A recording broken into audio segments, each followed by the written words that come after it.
Hello? Testing. Test. Is this thing on? Check. Hello? Good evening. Whoop, whoop.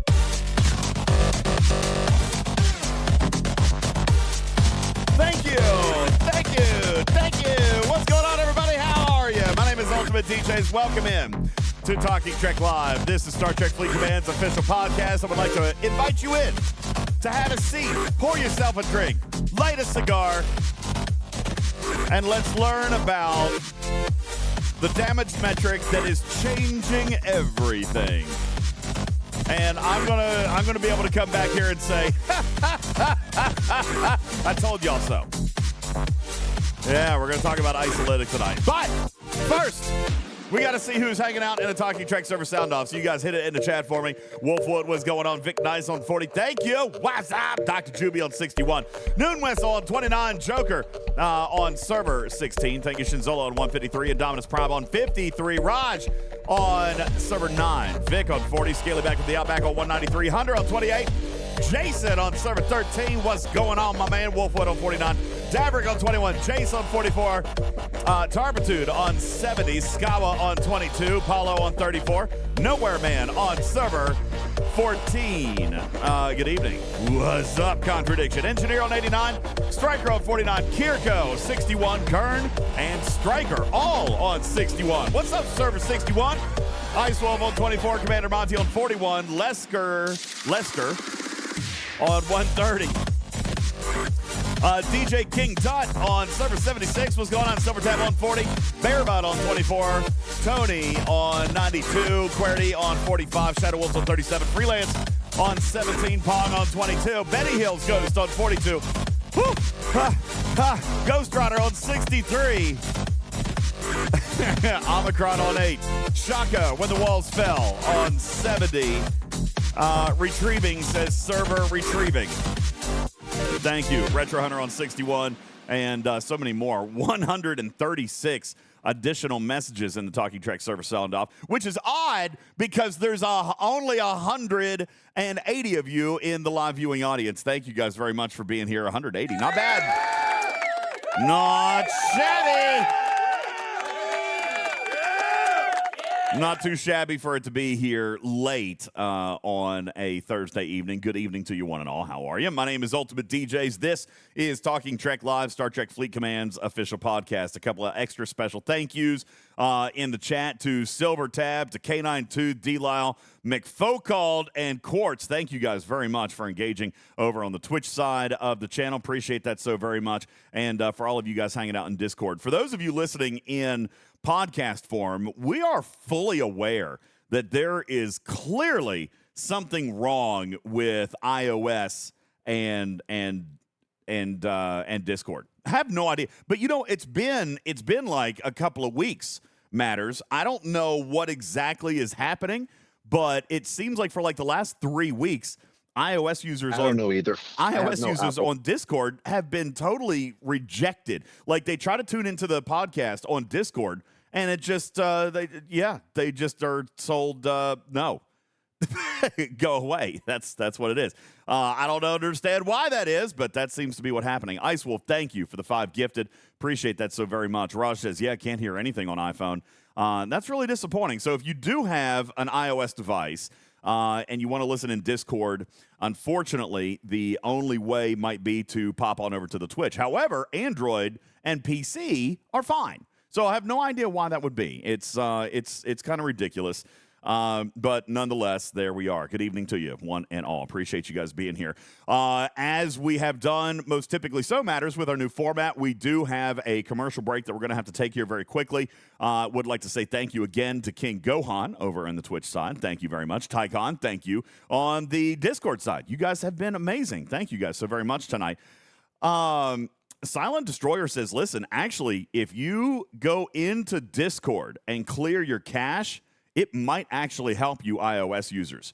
All right, so taking a page out of Scopely's support book, all right, just turn it off and turn it back on again. Should be fine. Cruzito says the funny part is none of the iOS audience heard that. Maybe they did, Cruzito. They might be on Twitch. All right, just saying. Or they'll hear it later on podcasts, and then they'll be like, oh, okay, I can clear the cache inside Discord, and everything will be fine. How do you do that? I don't know. Find the app in the settings menu. Okay, let's do this. So, wait, you're talking to go into iOS settings. Is that what you're saying? Go into settings? Okay, you're going to have to actually find the app in the settings menu. Okay, so that's at the very, very bottom. So hit settings, go to the very, very bottom. Okay, there's Discord. I see it. All right, now what? Now what? I don't see, it says allow Discord to access photos, microphone, camera, notifications, live activities, cellular data, paste from other apps. I don't actually see it. Okay, they're saying it's easier to Google than to explain it. Just go to Google. Which, ironically, is supported by Android. Just, oh, man. Feeling good today. If you have an iOS, says Durgetti, don't complain and go to the next Apple store to give the tech buddy there all your money as per usual. Yes, that's what you can do. All right. Ice Wolf says all mine are on. It still doesn't work. No, you got to go to Google. Google how to clear your cache on iOS for Discord, and apparently there's a nice big article about it. Or, says SWS, just buy a proper phone. You can do that as well. You guys are mean to each other. All right, listen, we're going to take a very quick break.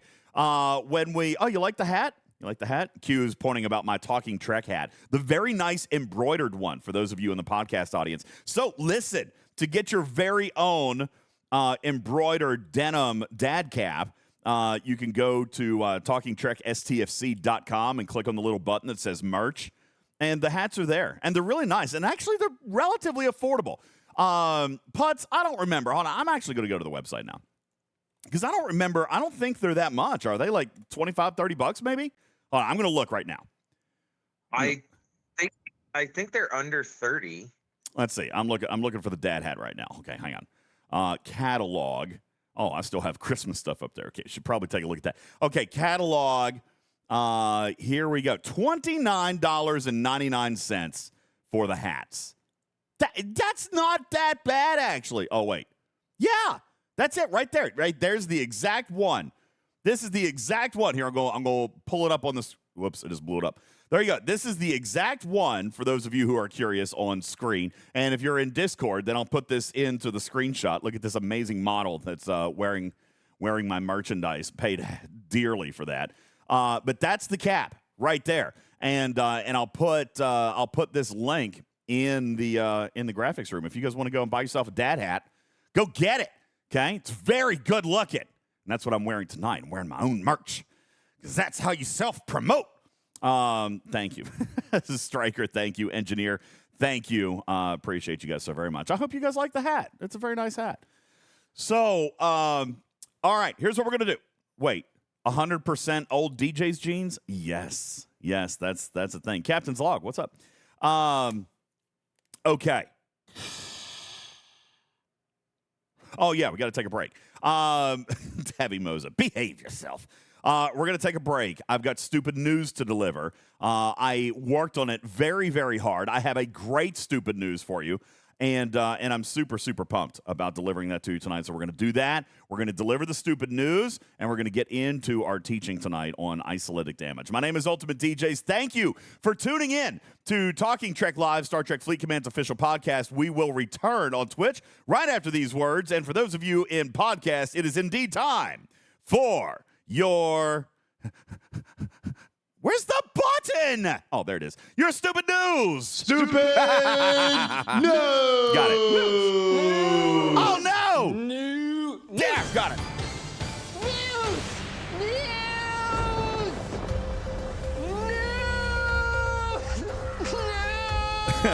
I'm going to have to rearrange my buttons. Joker says, DJs, when are you going to remember that stupid news quality is inversely proportionate to time spent preparing? Who do you think?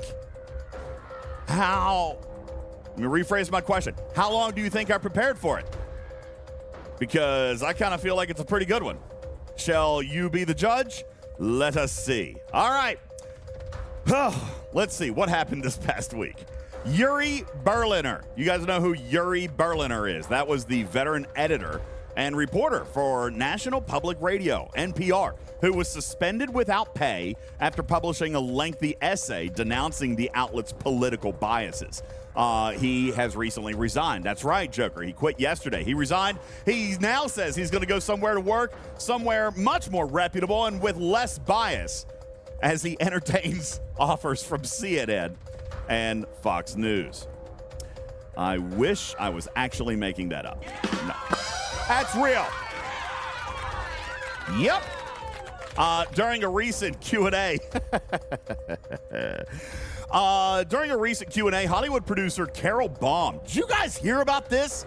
Carol Baum dropping bombs in Hollywood. Carol Baum claimed Hollywood it girl Sydney Sweeney is, quote, not pretty and can't act. Which means, ladies and gentlemen, that Carol is the one person on earth paying attention to Sydney's face and acting ability. Okay.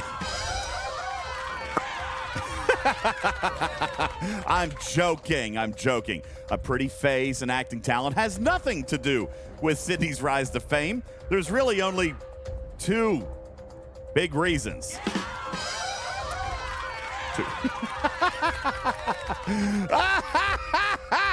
A new report. I know, it's terrible, right? A new report says that Bill Belichick is nowhere close to landing any head coaching jobs this offseason.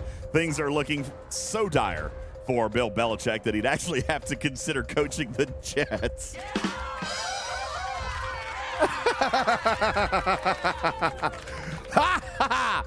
That's good. Okay. Meghan Markle is in the news. Meghan Markle has launched the first product from her brand new business, American Riviera Orchard, sending influencers and friends a jar of strawberry jam. But this jam is reportedly astonishingly, God, I can't talk. This joke is so good, I don't want to mess it up. This jam, according to influencers and friends, is so much like Meghan's general behavior. Always leaving a bad taste in your mouth, yes.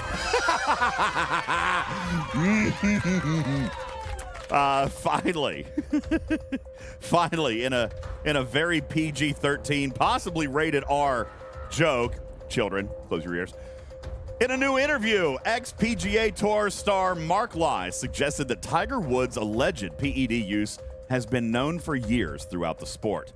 Tiger has always been a major gym rat, so the possibility of using steroids is certainly on the table. But nothing has been on Tiger's table more than IHOP waitresses. Ladies and gentlemen, it's your stupid news.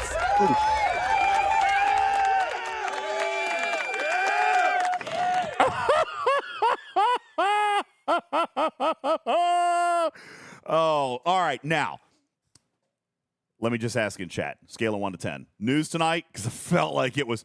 Zandy's only gave it a 2? You just gave me 2 pity bitties? Come on. Noon Whistle says 9.5. Thank you. Tiberius with the 4.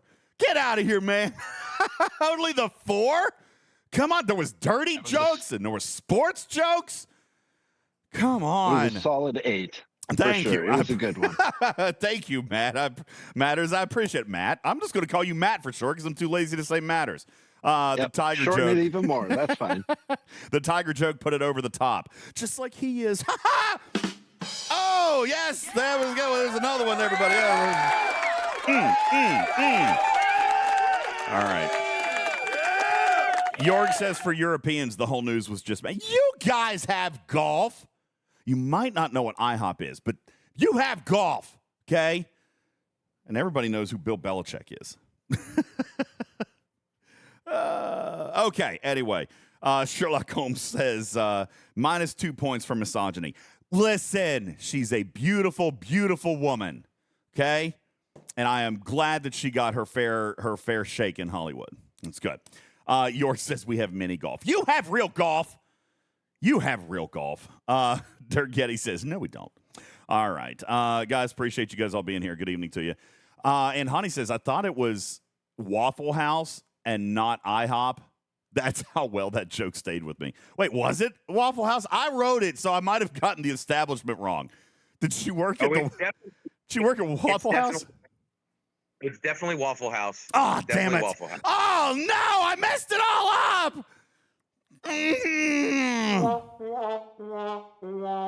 Thank you, Lube. Thanks, Lube. I got my trombone sounder back. Very happy about it. Tiberius says just lowered it to a 4. Okay. Tiberius says lost points for the Belichick joke. He would never come back to the Jets. You don't know that. Offer him enough money. Like, seriously, like $25 and a free bus pass, he might be in. All right, guys. Listen. Welcome in. Good evening to you. I'd like to welcome to the stage tonight. We've got Everywhere It Matters. Hopefully, Jules Verne will be able to stop by here in just a little bit. Tonight, we are going to talk a little bit about isolytic damage. Now, Matters, here's the weird thing. And it's not really weird, but there's a lot of new players into the game. As a matter of fact, shout out, I actually got a question today. I got a direct message today from a player who's only played the game like 2-3 months.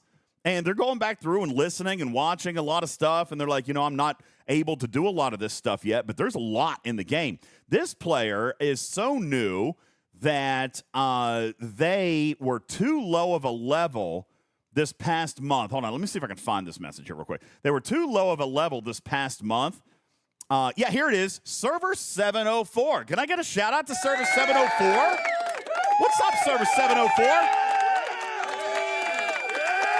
This player says that they were too new to play during NX01 launching, that they weren't able to use the promo code. So they were asking if it would be possible to turn the promo code on this month so they could get their blueprint jumpstart. So, by the way, shout out Server 704. Thank you guys for tuning in.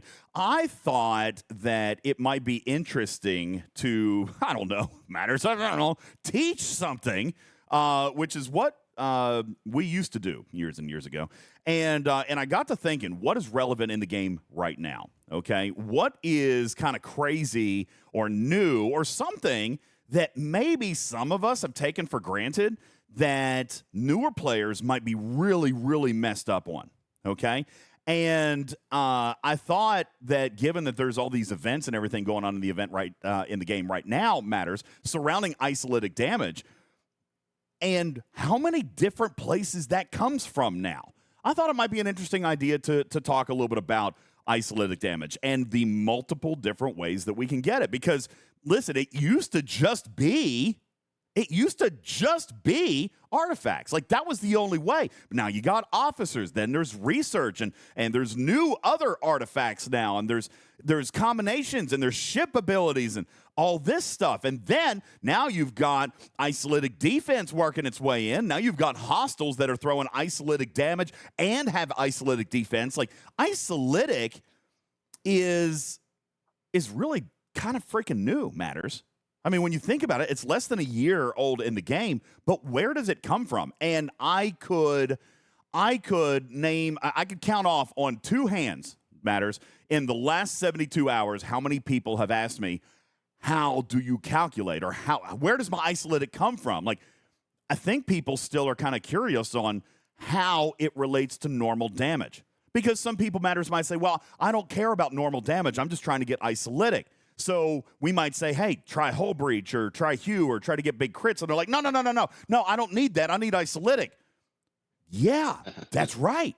You do want isolytic, but it scales in proportionate mathematical comparison to your standard damage. So we're going to talk about that formula tonight. And Matters, if we've got a little bit of time, we'll talk a little bit about the isolytic defense formula, which sadly is just an efficiency model. All right. Like, I like what they did with isolytic damage, making it a net multiplier, but unfortunately, defense is much more scaled back, meaning that it is much, much harder to defend isolytic damage or defend it, right? Defend isolytic damage than it is to actually throw it out there, because the formula is essentially an efficiency model, right?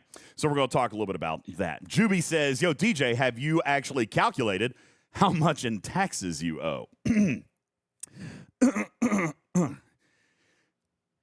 It's only 4 digits.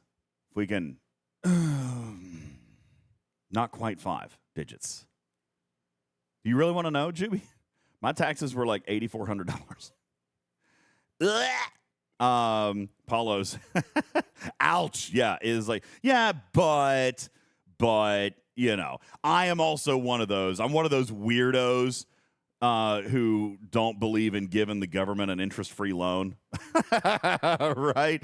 Yes, I have tax cascade. So, yeah, Q says, hey, listen, while we're talking isolytic, let's talk a little bit about isolytic cascade. Absolutely. All right. We should talk a little bit about that. So we're going to talk all about those things tonight. And we have Matters, and hopefully Jules will be joining us here very, very soon so that we can talk a little bit about that. Now, Cruzito sarcastically says, yep, DJ, that's what we need, more damage. It's not like our ships are so overpowered compared to what they were a few years back. Crazy enough, dude, they're not. Okay? They're not. I mean, they do scale upwards, right? They do. That's natural. But what has scaled out of control, Cruzito, is our research. That's what scaled. Power creep. That is what has scaled out of control. Damage output, Cruzito, which is why I really, really, really wanted isolytic damage to be the reset in this game. As a matter of fact, some of you guys might remember. I'm going to take you back for a while. Matters. Let me ask you, now knowing what we know, Cruzito, let me ask you now, knowing what we know today, having the bonuses, having the research, having everything that we have in the game here today. I remember Ripper saying, when my original theory was that isolytic cascade was going to be a percentage of, not a percentage on top. Matters, do you remember, like I said, hey, if you get 10% isolytic damage, then that's going to be 90% normal and 10% isolytic. Do you remember that? Yep. That was what I originally Absolutely. theorized. That was my original theory. And then Scopely came out and said, no, it's on top of, which, as Cruzito points out, solved zero problems in the game. Now, I am curious if they had done a sliding scale ratio of damage as compared to isolytic, would that have actually made this better? Matters if Ripper's big concern was, well, what if I get to a 100% isolytic and then I have no standard damage, right? And then but I need standard damage in some way. Now, Ripper's concern at the time was alleviated because they kept your 100% standard damage and added isolytic on top. But I kind of wonder, isolytic has done nothing for the damage output of the game. If anything, you're right. It's made it worse. It's still fascinating. I still love isolytic. I think it's a great metric compared to base damages. But it did nothing to squish the power creep in this game. And I kind of wonder now, just thinking back, before we get into this conversation, or before we get into the science of it, Matters, do you think isolytic is still good for the game, or should it have been fundamentally redesigned when it launched? Yes, I'd say it is.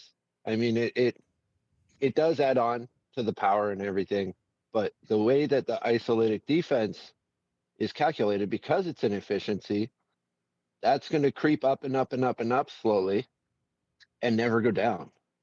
So while the more isolytic damage we have put into the game creates a power creep, the defense against it is creeping up higher and higher and higher without anything taking away from it. That's true, but it's also going to suffer from the scale of reduced, what do I used to call that? What was the thing? Diminished return, right? It's gonna suffer from diminished returns because 100% isolytic defense today is not going to be the same as 100% isolytic defense in a year from now. It's going to be, that's right, Joker. You're exactly right. How defense is calculated, it can never catch up.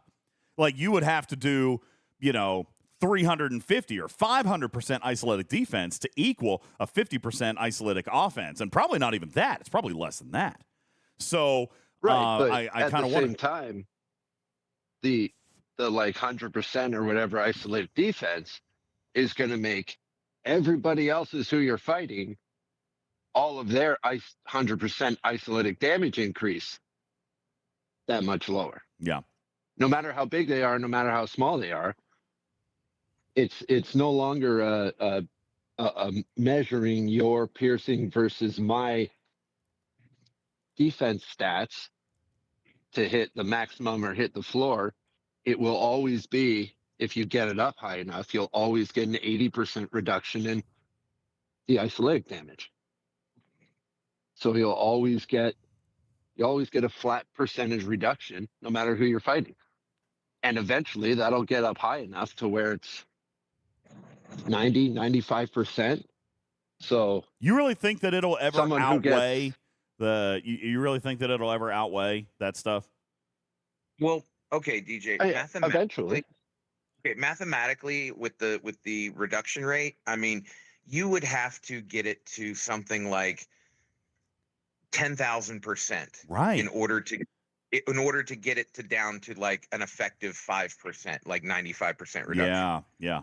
I don't know if I ever see that, but what I see, it's the power creep. I mean, if they would have designed it to where it was a sliding scale and just changed your overall damage from some of it being isolatic to, a percentage base, then they could have actually made the cascade portion of the isolatic damage be that little extra isolatic damage, and then they could have actually managed power creep a little bit better. I don't know. I was with Ripper. Yeah. Jonathan does point out that the defenses are usually higher than the damage percentages if you look at the research, and that's true. But they're not unilateral, right? Like even at this point, like this screenshot I just put in the graphics room a second ago is showing almost, not quite, but almost a 300% isolatic damage bonus. Almost a 300% isolatic damage bonus. Now, you want to get that down to, say, half. Like, let's what would be the math formula? Putz, reverse engineer this for me. What would the damage, the defense bonus need to be to get the isolatic damage number here equal to 1.15? It's got to be pretty stinking massive, right? Well, I mean, are we taking the percentage off before it becomes 300%, or are we taking the raw number of whatever? No, we're looking at isolatic defense. Let's remind everybody what the formula is for isolatic defense. It's super easy. Sorry, go ahead. No, I was saying remind me of the formula so I don't do my math wrong. Isn't it just 1 divided by 1 plus the sum of defensive bonuses? Or is it 1 It's minus? also in the graphics room. Thank you, Jules. Here we go. Jules. That's Jules. Good. All right, here we go. Isolatic defense. 1 plus, your damage, right? Divided by 1 plus your isolatic defense. So let's reverse engineer this, Jules. If I wanted to get my damage, like if I plug in 2.3 billion as my base damage, and I plug in 6.3 billion as my isolatic damage, what would my isolatic defense need to be reverse engineered to get my isolatic damage down to 1.1 billion in this particular case, just because we're using this in the graphics room as our example? Okay. You want to reduce the isolatic damage by 4 times. Yeah. If I'm playing against this player, what does my isolatic defense need to be just to get it down to 50% effective? Gosh, it would have to be huge. Lango says 1,200%. Jules, can you verify? It would be high, yeah. It would definitely be a greater than 550. But here's the thing. If you just want to say, I want to take what isolatic damage are doing and just cut it in half, straight cut in half, you don't need that much. You only need about, in this particular case, K9 Tooth, you only need about 125% isolatic defense. To cut that 6 billion shot down to 3 billion. And that is still 50% net higher. 50% net, technically 150% net higher than a standard shot, right? Yes. I think if your point is how OP is isolatic damage now, that I'm not going to argue that, but what is the effect of isolatic defense? I still think that a small amount of isolated defense can do a big job. So I don't think people should ignore it. Oh no, I'm certainly not saying ignore it, but I'm certainly saying be aware. And we're going to talk a little bit tonight that those researches are massively, massively important. Even though the numbers feel small, they're massively, massively important. Okay, because as you said, for example, in this case, a 125% damage bonus would get 6.3 billion down to 3.15 billion. But 3.15 billion is still 150% damage bonus over top of the standard damage of 2.3. All right. So it's pretty significant. Now, Jules, let's get super scientific and nerdy on this thing. What is isolytic? Like, let's go way, way back for our brand new players or those who have just been like nodding and shaking their heads all along here, Jules, because they don't quite understand it. Let's come back in 6, 8, 9, 10 months later and talk about what isolytic is. What does it do? How is it special? All right. Isolytic is first defined as unmitigated damage, meaning that the triangle no longer matters, right? The triangle of battleships over explorers or interceptors over battleships, mitigation is bypassed, okay? It bypasses, and I want to be careful about calling it shield mitigation, Jada. I'm going to call it just bypassing mitigation because it doesn't bypass shield mitigation. It just bypasses normal, regular, Moreau-style mitigation, okay? Because once it gets through, you do still have your quote-unquote shield mitigation of 80-20 split. 80% to shields, 20% to hull, right? Yep. Jules, does that sound right so far? We are just bypassing They made a really mitigation. good graphic when this came out. I know. I'm actually trying to find it right now in It's our in the graphic. chat room and in the lab. I got you. You are the man. You know what, man? I love you so much. You're so good. I love you too, DJ. Guys, take a look in the graphics room or on your screen. Yes. Were you yelling hey at the baby? No, I Hey, was saying, don't kill we should get a Gunmate. room on a cruise. Oh, you want to snuggle? I don't know. I don't know. I don't know. Ripper might be my snuggle bug. Griffin might be my snuggle bug. Listen, there's a long Griffin line. needs a snuggle There's a right long line of snugglies. All right, you're just gonna have to get in line. 5 says, unrelated. Is DJ excited for Taylor Swift's new album drop tonight? I might or might not be staying up till midnight. Don't tell anybody I said that. Okay. Isolytic damage bypasses armor, bypasses shield, bypasses dodge. Okay? Just skips right through it. That is the isolytic. It just goes straight through and boom. Okay? 0% isolytic. Or 0% mitigation on the isolytic portion of your damage. Then, once it gets through that mitigation piece, Jules, it still hits shields at an 80-20 split, right? Does it, like, if I'm throwing isolytic damage, does it go straight to hull? 100%? Once it gets past the shield, yes. Okay, fair. Tricky way to answer that. Once it gets past the shield, but it's still 80% of it hits the shield. So what we're looking at as far as isolytic damage is that 20% of the net shot will go straight to hull. 20% of the net shot will go straight to hull. If, Joker accurately points out, if isolytic defense is 0. Fair enough. Okay? Not exactly, Joker, actually. Because isolytic defense is actually treated like the mitigation. So once you mitigate some of your isolytic defense, or once you mitigate some of the isolytic damage, then you still have an 80-20 split. Okay? We'll look at a battle log here in just a little bit to show. But if you have isolytic defense, it is prior to the 80-20 split. So you could get rid of some of that isolytic damage, but still you're going to have an 80-20 split to shields and hull. Okay? Unless there are a couple of scenarios. One, your shields run out, just like any normal battle, and then it's 100% to hull. Battle usually ends relatively quickly after shields fall, right? So, yeah, because now you got 5 times the amount of damage hitting your hull instead of being soaked up by the shields.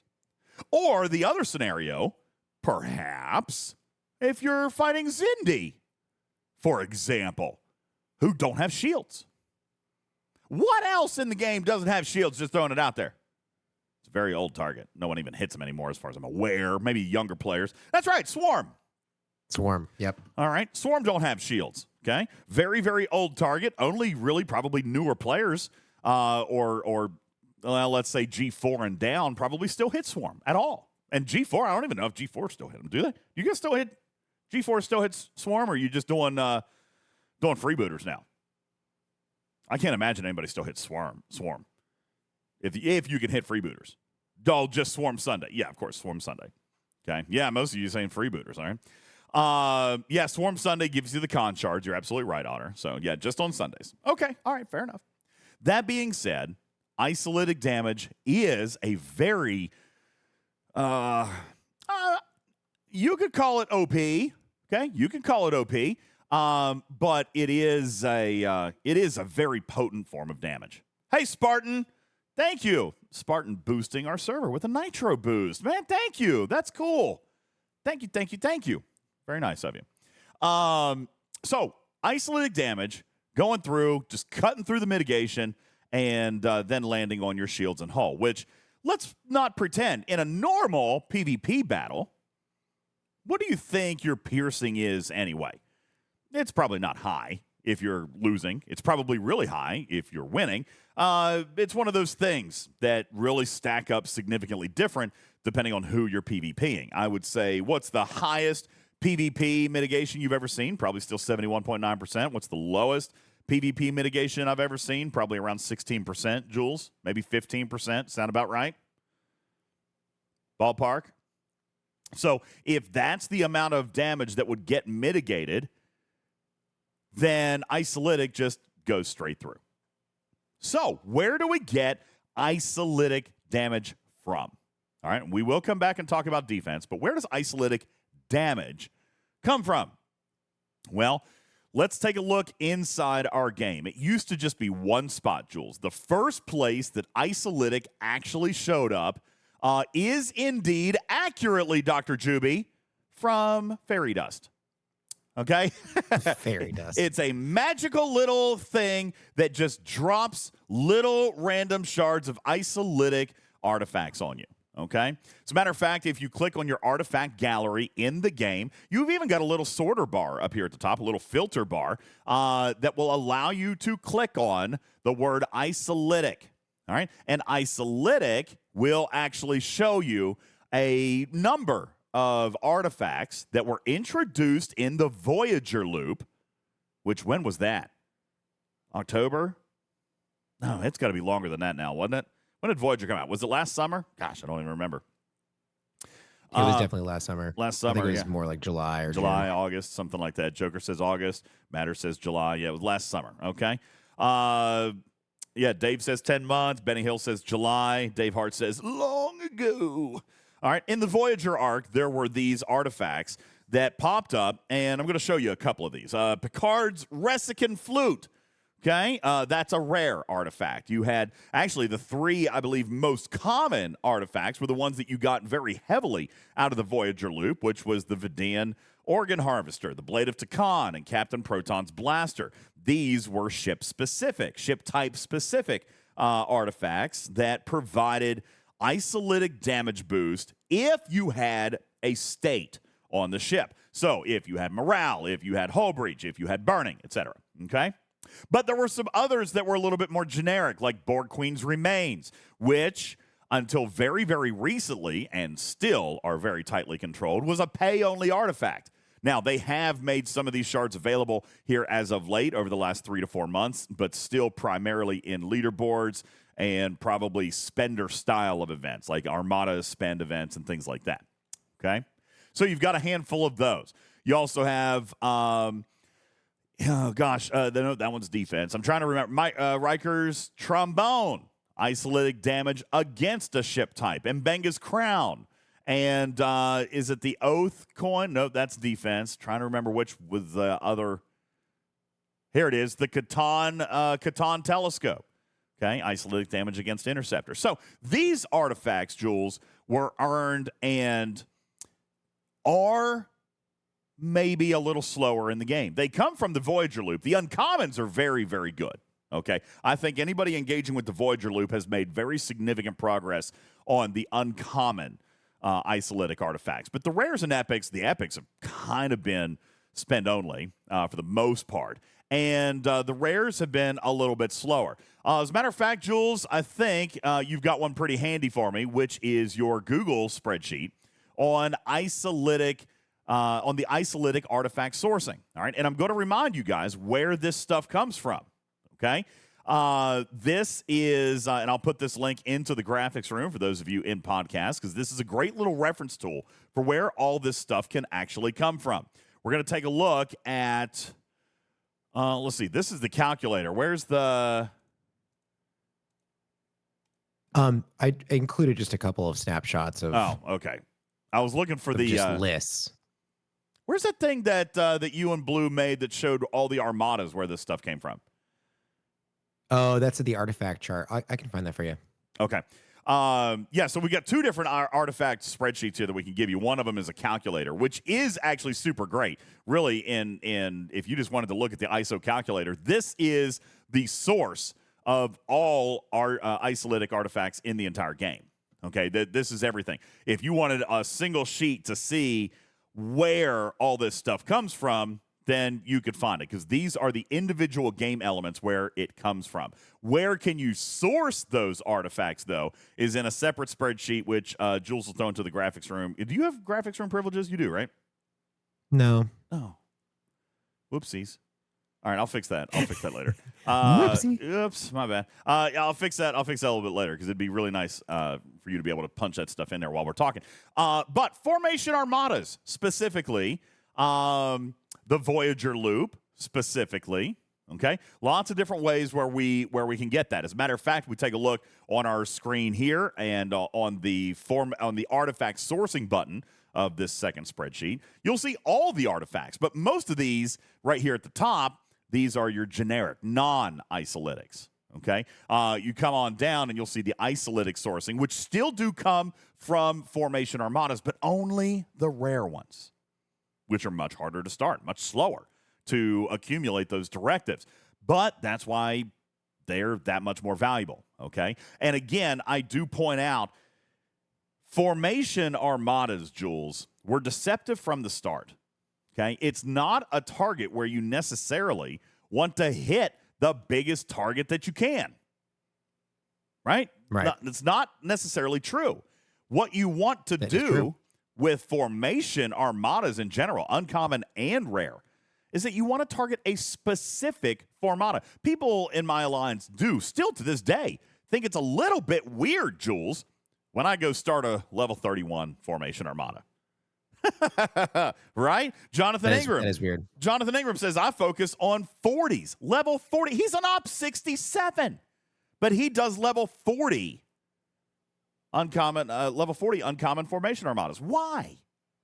Matters. Probably for Spock's engagement pendant for the efficiency for trade. That's exactly what he's after. I want Spock's pendant. The idea behind formation armadas is kind of awesome. It's kind of new, and even though it's 10 months old, I say it's new to the game. Players still haven't wrapped their head around it. You get to choose. You get to choose the artifact that you can go all in on. Sorry, I had to take a drink. You can choose the artifact that you literally spend every bit of currency on. All right? And there's not a bad argument to doing that. Doing the armadas that you want will allow you to max it faster, which will in turn give you overflow currency faster. All right? In the oh goodness, the overflow mechanic. I'm trying to remember, what are they called? Fragments. The fragments? Remnants. Thank you. Fragments. The fragments. Remnants. Remnants. So many currencies. Definitely not enough. Okay. The remnants. All right. Which then will allow you to kind of basically have a wild card. Once you start getting a couple, then you still you get to spend them in more places. They're like wild cards. Okay. So Very, very important for you to know where these artifacts come from. But again, let's come back in and let's pretend that we're also using that Voyager loop, all right? Because as you can see here, the Voyager refinery still has those, and there's an isolytic artifact bundle inside your artifacts tab. So if you go into the game, go into the store, click on artifacts down at the bottom, you see a couple of different bundles in the game, including your rare temporal exchange now with the temporal artifacts, which we're going to come back to. Okay, isolytic artifact restoration, which is a currency that we don't see super often. The isolytic ones come in events sometimes, and they're certainly sold other times. All right. And then I think that's it for that artifact tab, right? So Voyager probably being a very, very big piece of that. And then some event rewards popping up here and there for your isolytic artifacts, the isolytic specific artifacts. The biggest source of those, again, coming from the Voyager refinery. And you're going to see those in the redeems for the uncommon sample exchange, anomaly sample exchange, and the rare sample exchange. Okay? And that's by mining the uncommon and the rare goop with your Voyager. Jonathan Ingram points out another good point here. The new Forbidden Tech has a claim for the isolytic artifact every exchange. single day. Yeah, so if we're talking about a paid piece of content, absolutely, and we should point that out. Those tokens, we were just talking about the isolytic tokens that I said only pretty much come from events, and that's still true for most players in the game, but there is a brand new, just I think released today, Tarka's isolytic weapon. Okay, this isolytic weapon, I don't know if it shows on the screen or not, but if you actually have this artifact, then it will give you a daily drip of the currency for you to open the isolytic bundle. All right, and it's not small. As a matter of fact, I know exactly where we can find that. It is on the website, StarTrekFleetCommand.com. They just put it up in a news post, I think yesterday or on Tuesday. Right here, Tarka's isolytic weapon. Large. It is actually a large number, meaning that if you bought that thing, if you bought that Forbidden Tech, which I'm not necessarily endorsing the spending piece of this, all right, I'm just letting you know where the sourcing is coming from. If you bought just the unlock of Tarka's isolytic weapon, you're going to get 1,057 of those credits every single day. Every 4 days, you'll be able to unlock this bundle one time. Every 4 days, you can unlock this bundle one time, okay? And you're going to get, oh gosh, I don't remember. What is it, 10 shards that come out of it? 10 shards that come out of it with, you know, a 20% epic, 50% rare, 30% uncommon drop rate, okay? So you can get extra isolytic artifact shards that way. And as mentioned, that is where isolytic damage all started, was with isolytic artifacts from Voyager. That's when they came out into the game. There were others added on after time. There was defense added on after short order. We'll talk more about that coming up in a little bit. Anubis says, wait, what's the sourcing on what? Isolytic? Just told you. Voyager. Voyager is the big one. Okay? Voyager is the biggest sourcing of isolytic artifacts. Hands down, is still the best source of isolytic artifacts in the game. Okay? Now, of course, you can buy some, right? You can pay for some. You can buy some. You can speed up some. Like we were talking earlier, Borg Queen's Remains. That one was, Jules, pretty much spend only for the longest time. There has been drops of that in some recent events, right? Malkothian Spirits, I'm pretty sure, is a paid-only one. And then, of course, you've got the new Forbidden Tech. I think that one drops in one of the chests. Yeah. Oh, does it? Malkothian Spirits does? Are you sure? I think so. I don't think Malkothian does. Let me see. Malkothian Spirits. Malkothian drops in the chest. Just the isolytic artifact chest. That's the only place. Doesn't come from any artifact. I'm sorry, any Armada or Voyager. The only place I haven't to get seen it. it in any events either. Yeah. Yeah, it's not very much, all right? So that is your major source of where isolytic starts, okay? And we're going to look at a couple of different scenarios here in just a little bit. But, for example, the uncommon, Vidian Organ Harvester, that will start out at 1%, All right. But maxing it out gets you 8%. Now, if we were to look at what 8% is, okay, when it first came out, it was small, but it was still nice because it was a net effect. All right. As in, if we come back to the screenshot we saw just a few minutes ago, if your damage was 2.3 billion, let's pretend just for a second for easy math that your isolated damage was 10%, then 2.3 billion would get you a 230 million isolytic shot. Okay? So it started out, it wasn't really that big. Okay? Some players got a lot of isolytic damage very quickly, but let's say 10%, not super huge. Okay? Not super huge, but certainly starting to add up. And it became a multiplier. So, again, when I say if you're looking at, we go back to the same example we used with the 2.3 billion shot, all right, 10% would have been 230 million on the isolytic. It matched perfectly. All right, the math was simple because it was a net effect. So it was straight up a multiplicative factor. Okay, if you had 10%, it was exactly 10%. I remember when it started and people were like, oh, I got 1%. And it would have shown, in this case, 2.3 billion with a 23 million bonus. Right? So kind of funny, kind of silly about that because it started out very, very, very small. Now, 10 months later, we see players with 300%. It's crazy how it started out. Scopely, I really do think, went too fast with it. I think it could have been really, really good for the longevity of the game, but I feel like it went a little too quick. Why did it go too fast? Because they sold it. I don't think that's the case because when they were selling the Prime that had 5% for one level, 10% for the next level. It wasn't a lot. What was the first thing that really multiplied damage? What, with regards to isolytic? With regards to isolytic as an entirety, it was the PvP officers. It was Cascade. It was the introduction of Cascade that really started it off. Cascade wasn't even that big when it first started. You got to remember Cascade. Because Janeway wasn't very big at the very beginning. Her percentages were pretty low. Yeah, she gave you she had 10%, but then it gave you a 1% boost. Now, Data made it huge.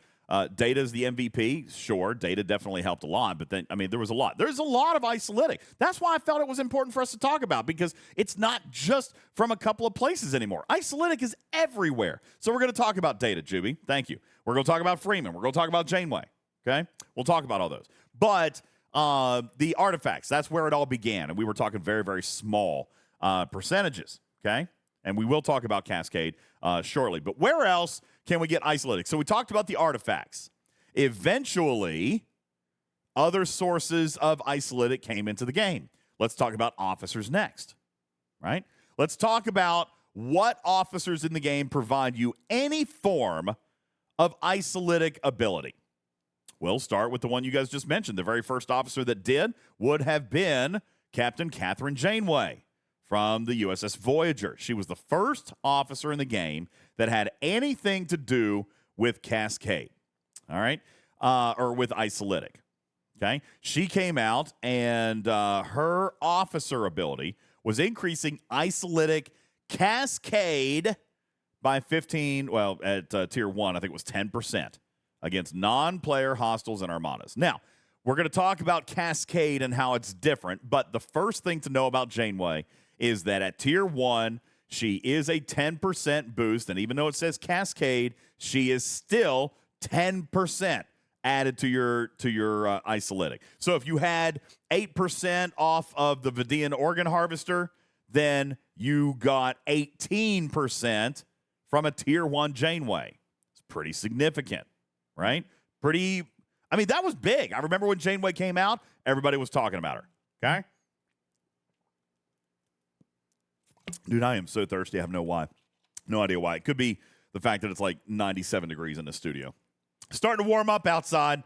I got the AC running, guys. It's starting to get hot.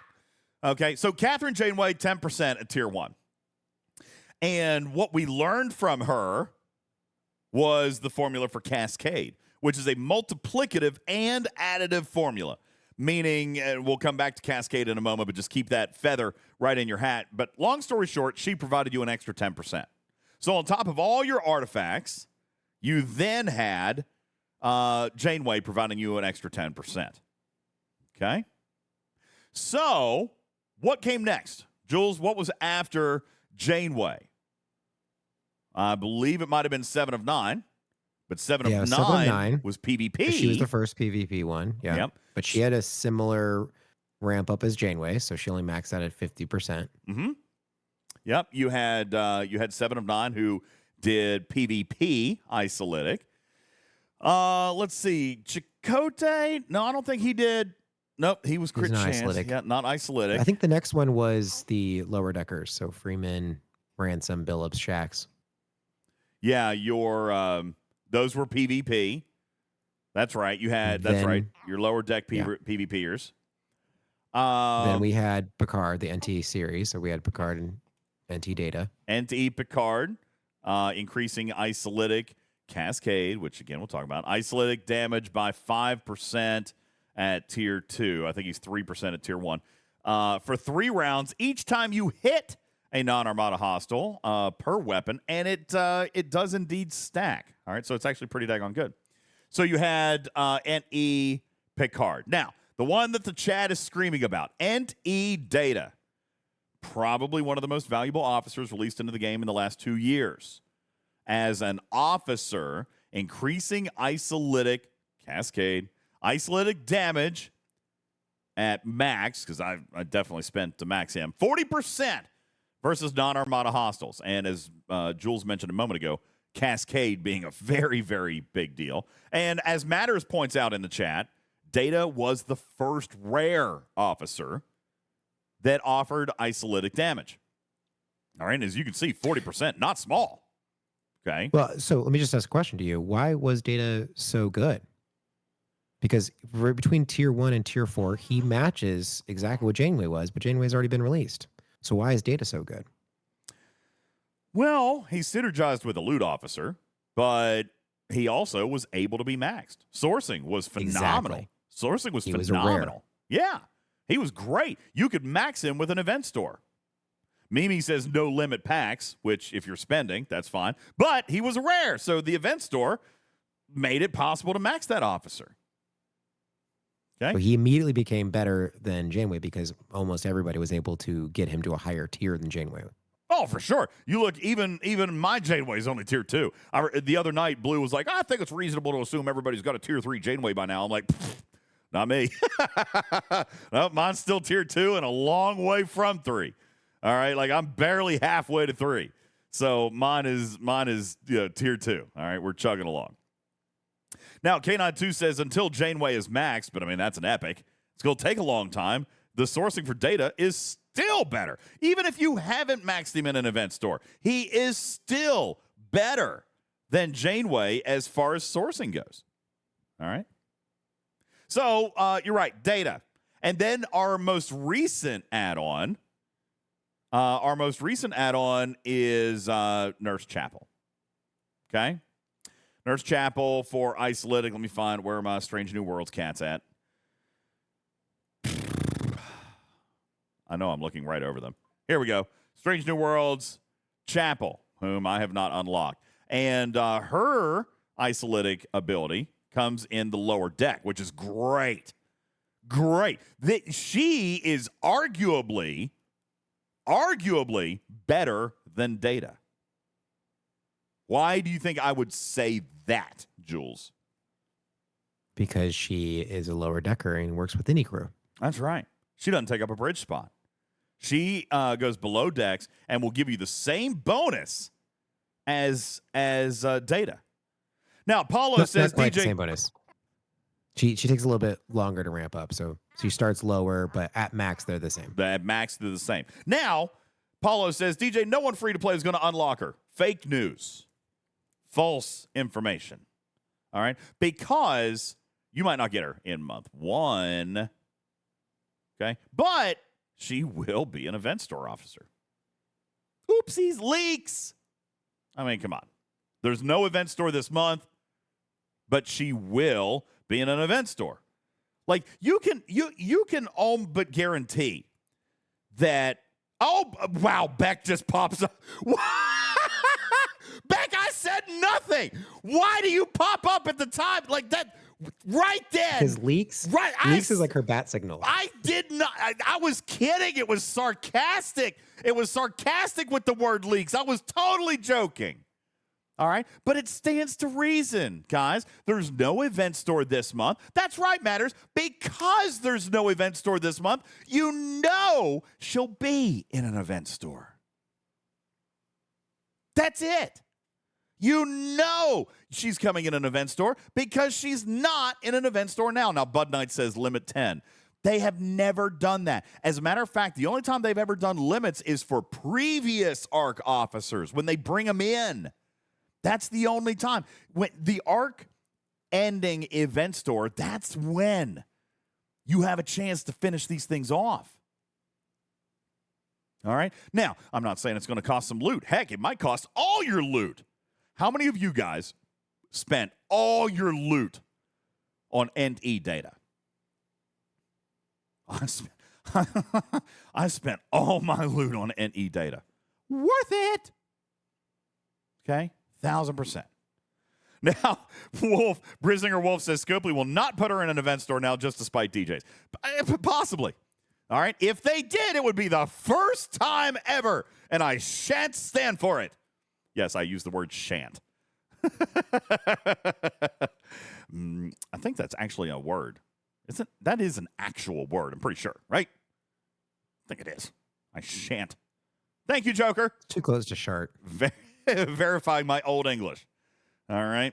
So she's coming. I understand that maybe free-to-play feel like they won't get her this month. That's possible. Heck, I've got 5 shards. All right, 5. There's a high degree of likelihood I'm not going to unlock her either. All right? But you will. You will. And she's the best isolytic officer to date because of her below deck ability. Any other officers, Jules? We touch on all the officers that offer isolytic abilities. Cascade, yes, but there is one other isolytic ability, defense, that we haven't touched on. Defense, all right. And so let's just go ahead and throw it out. A defensive officer, which, again, from your cartoon lower deckers, that would be Dr. Ta'ana. Dr. Ta'ana is a below decker that improves your isolytic defense. Okay, which, again, we're going to talk a little bit more about defense a little bit later, but Dr. Ta'ana definitely deserving an honorable mention there. And, yes, Matter says Dr. Ta'ana, but you also mentioned the lower deck cartoon officers, Shax, Billups, and Jack Ransom, who also have defensive below deck abilities. Crusader says if you have the slots open, and that is a valid point. Okay, all below decks. No bridge officer isolytic defense in the game yet, PvP or otherwise. Okay, so we're going to wrap up there with isolytic officers. Isolytic officers. We are going to take a very quick break, Jules. When we come back, we're going to move on to research. Okay? As a matter of fact, you know what? Let's do one more because it's the easiest one and it's the fastest one. Buildings. Man, there's a bunch of those. I bet the isolytic or the artifact gallery gives me isolytic damage. Whoops. Nope. Nope. Okay. Nope. That predates isolytic. Yeah. You know what? It must be the R&D building. R&D. No, that predates. Pretty nice. Oh, holodeck. Holodeck. No. Yeah. That's got to be a holodeck. No, that was new. Ooh, no. 100% piercing bonus. I forgot about that. Big money. Big money over there. The facade. That's a brand new build. Oh, that's wave defense. No. Shoot. That's right, guys. There is one building and one building only. It's the brand spanking new feature, the War Room. The brand spanking new feature that brings PvP back to life in this game. So much so that some people are just freaking out. Okay? This is the only building in the game that provides any isolytic capabilities whatsoever, and it's just a building bonus. Isolytic damage bonus. I'm at 8.5%. 8.5%. Okay, cool. 8.5% for the War Room. All right, it's the only building in the game that gives you isolytic boost. That's a quick one. Boom, done with buildings. DJ Gur says, did I buy a pack for the War Room? Yes, I did. I bought a pack for the War Room on day one to show you guys. We wanted to test the cooldowns and stuff and show the levels and all that stuff. Carissa says the War Room is an F-rated feature. I don't know. I like it. Again, let's be clear. I don't like its speed of upgrade. I'm not a huge fan of the war chest mechanic, but I do like the War Room as a building. I do like it as a building. It's the first building in the game to offer isolytic. Isolytic is one of my favorite things. Okay, so I'm not a bad thing with that. I'm not upset about that. I think the building is fine. The fact that it's slow is annoying. We obviously know it's going to get better. There's no way it doesn't. It can't take 30 years. All right, it's going to get better. But the simple fact that it's not a building that needs to be my ops level to be effective to me, I like that. 8.5% is what I'm getting out of it. But not really, Jules. Not really. Let me ask you, Jules, before we go to break, just give the audience a teaser. Does the War Room only provide 8.5% isolytic damage? Well, yes, it only provides that for you. But equipped with some of the other things that you may have, it can provide a lot more.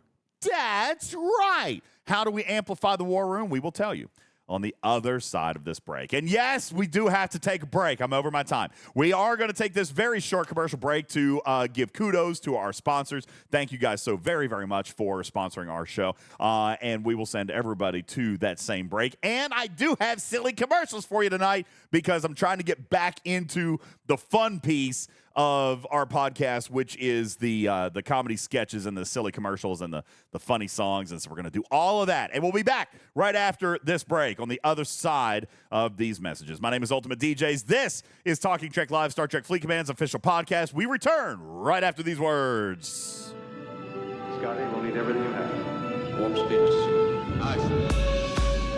Commanders, that sound can mean only one thing, and it's that we are hyping up Star Trek The Cruise 8. Why, might you ask, are we hyping this up? Because we are bringing you with us. That's right, Talking Trek presents Star Trek The Cruise 8 Sweepstakes, where you've got a chance for you and a friend to join us on the boat.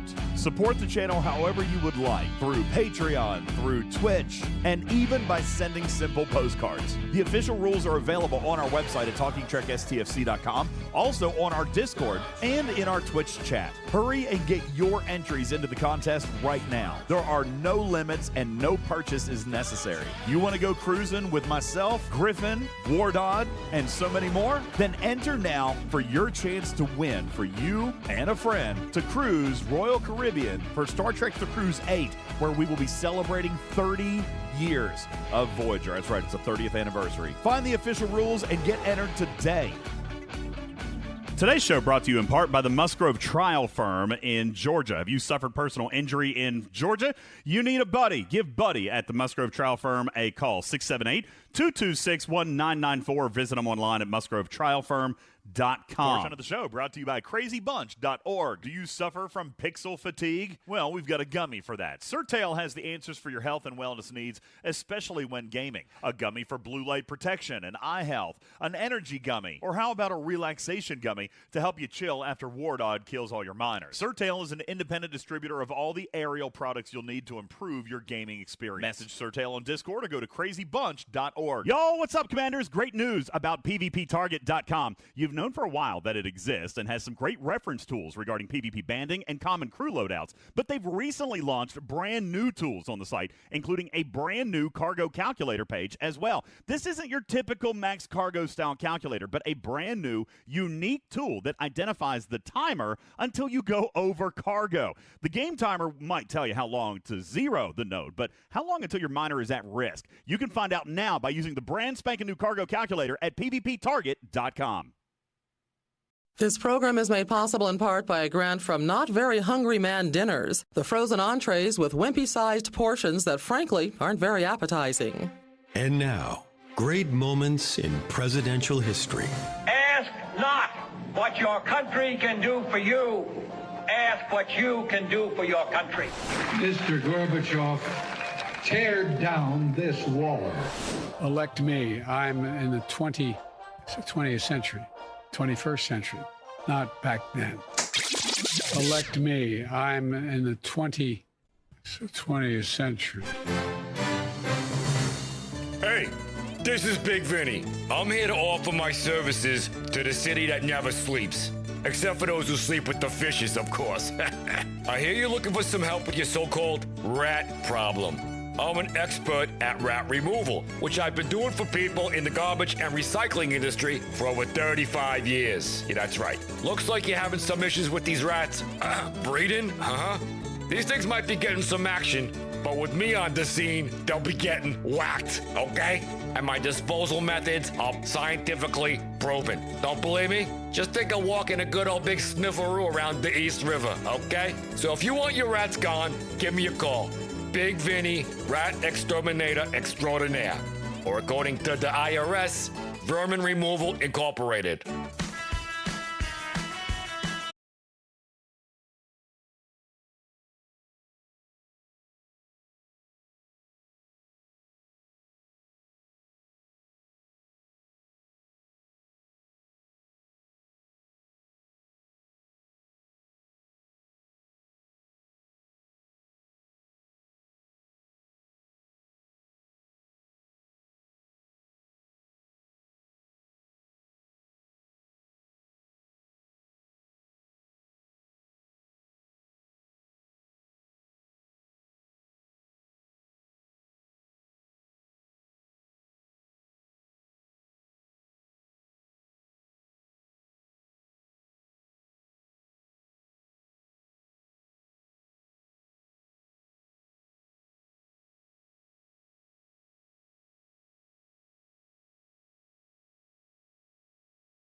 All right. Before the break, we were talking about. By the way, okay.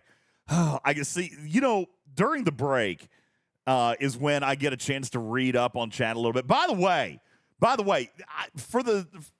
just pointing out that it's 10:30 at night Eastern time, which means it's the overnight for the European servers. It's dinner time and family time for the West Coast. It's late for the East Coast.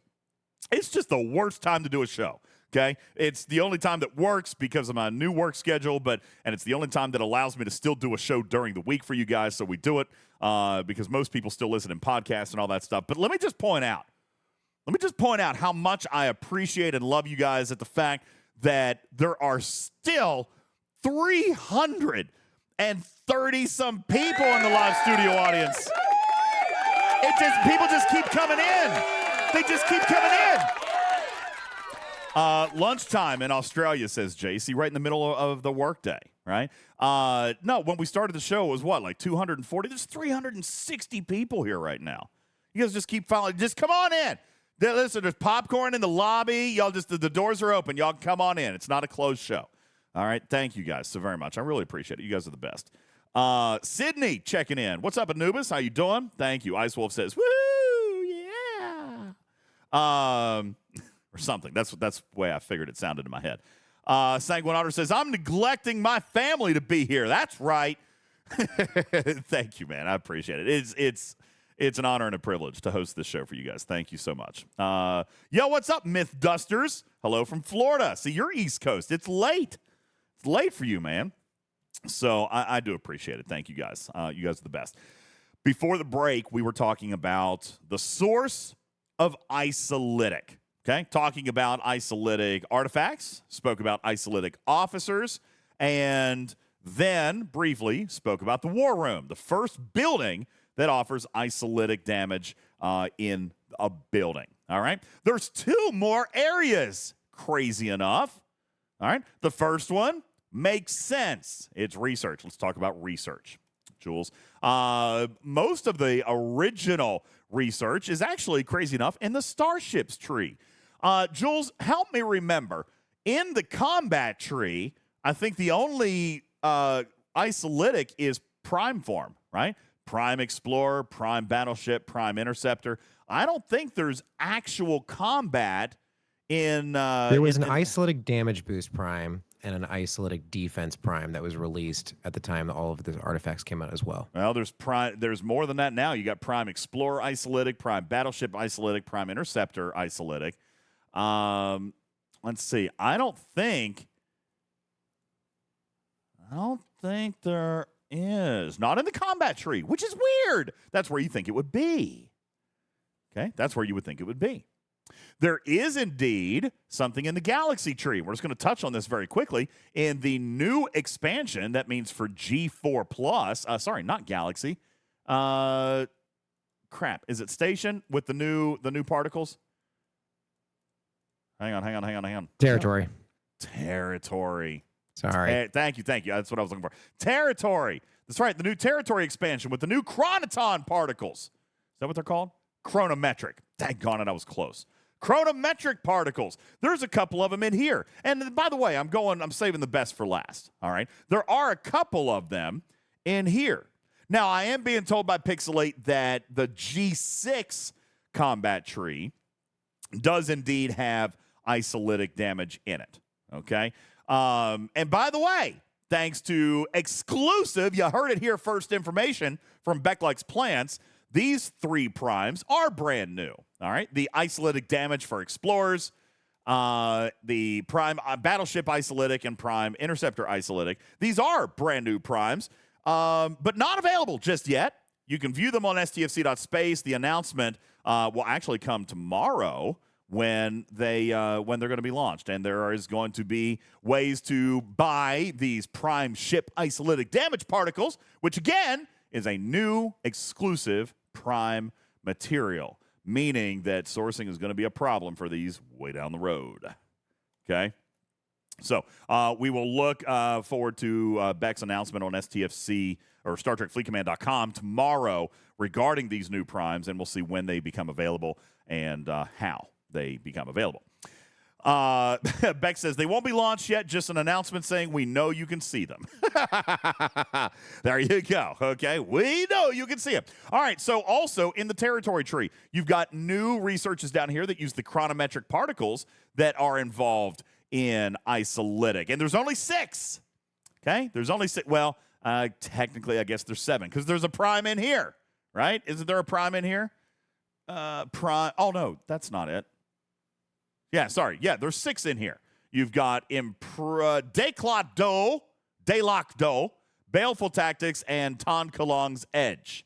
All right, these are G4 researches, and they increase isolytic for faction ships. And then the ones right next to it, Kurok's Metaphasic Shields, Adaptive Defenses, and Rearguard Intel, these are isolytic defense for And faction they're technically ships. G5. The earliest you can get them is Ops 50.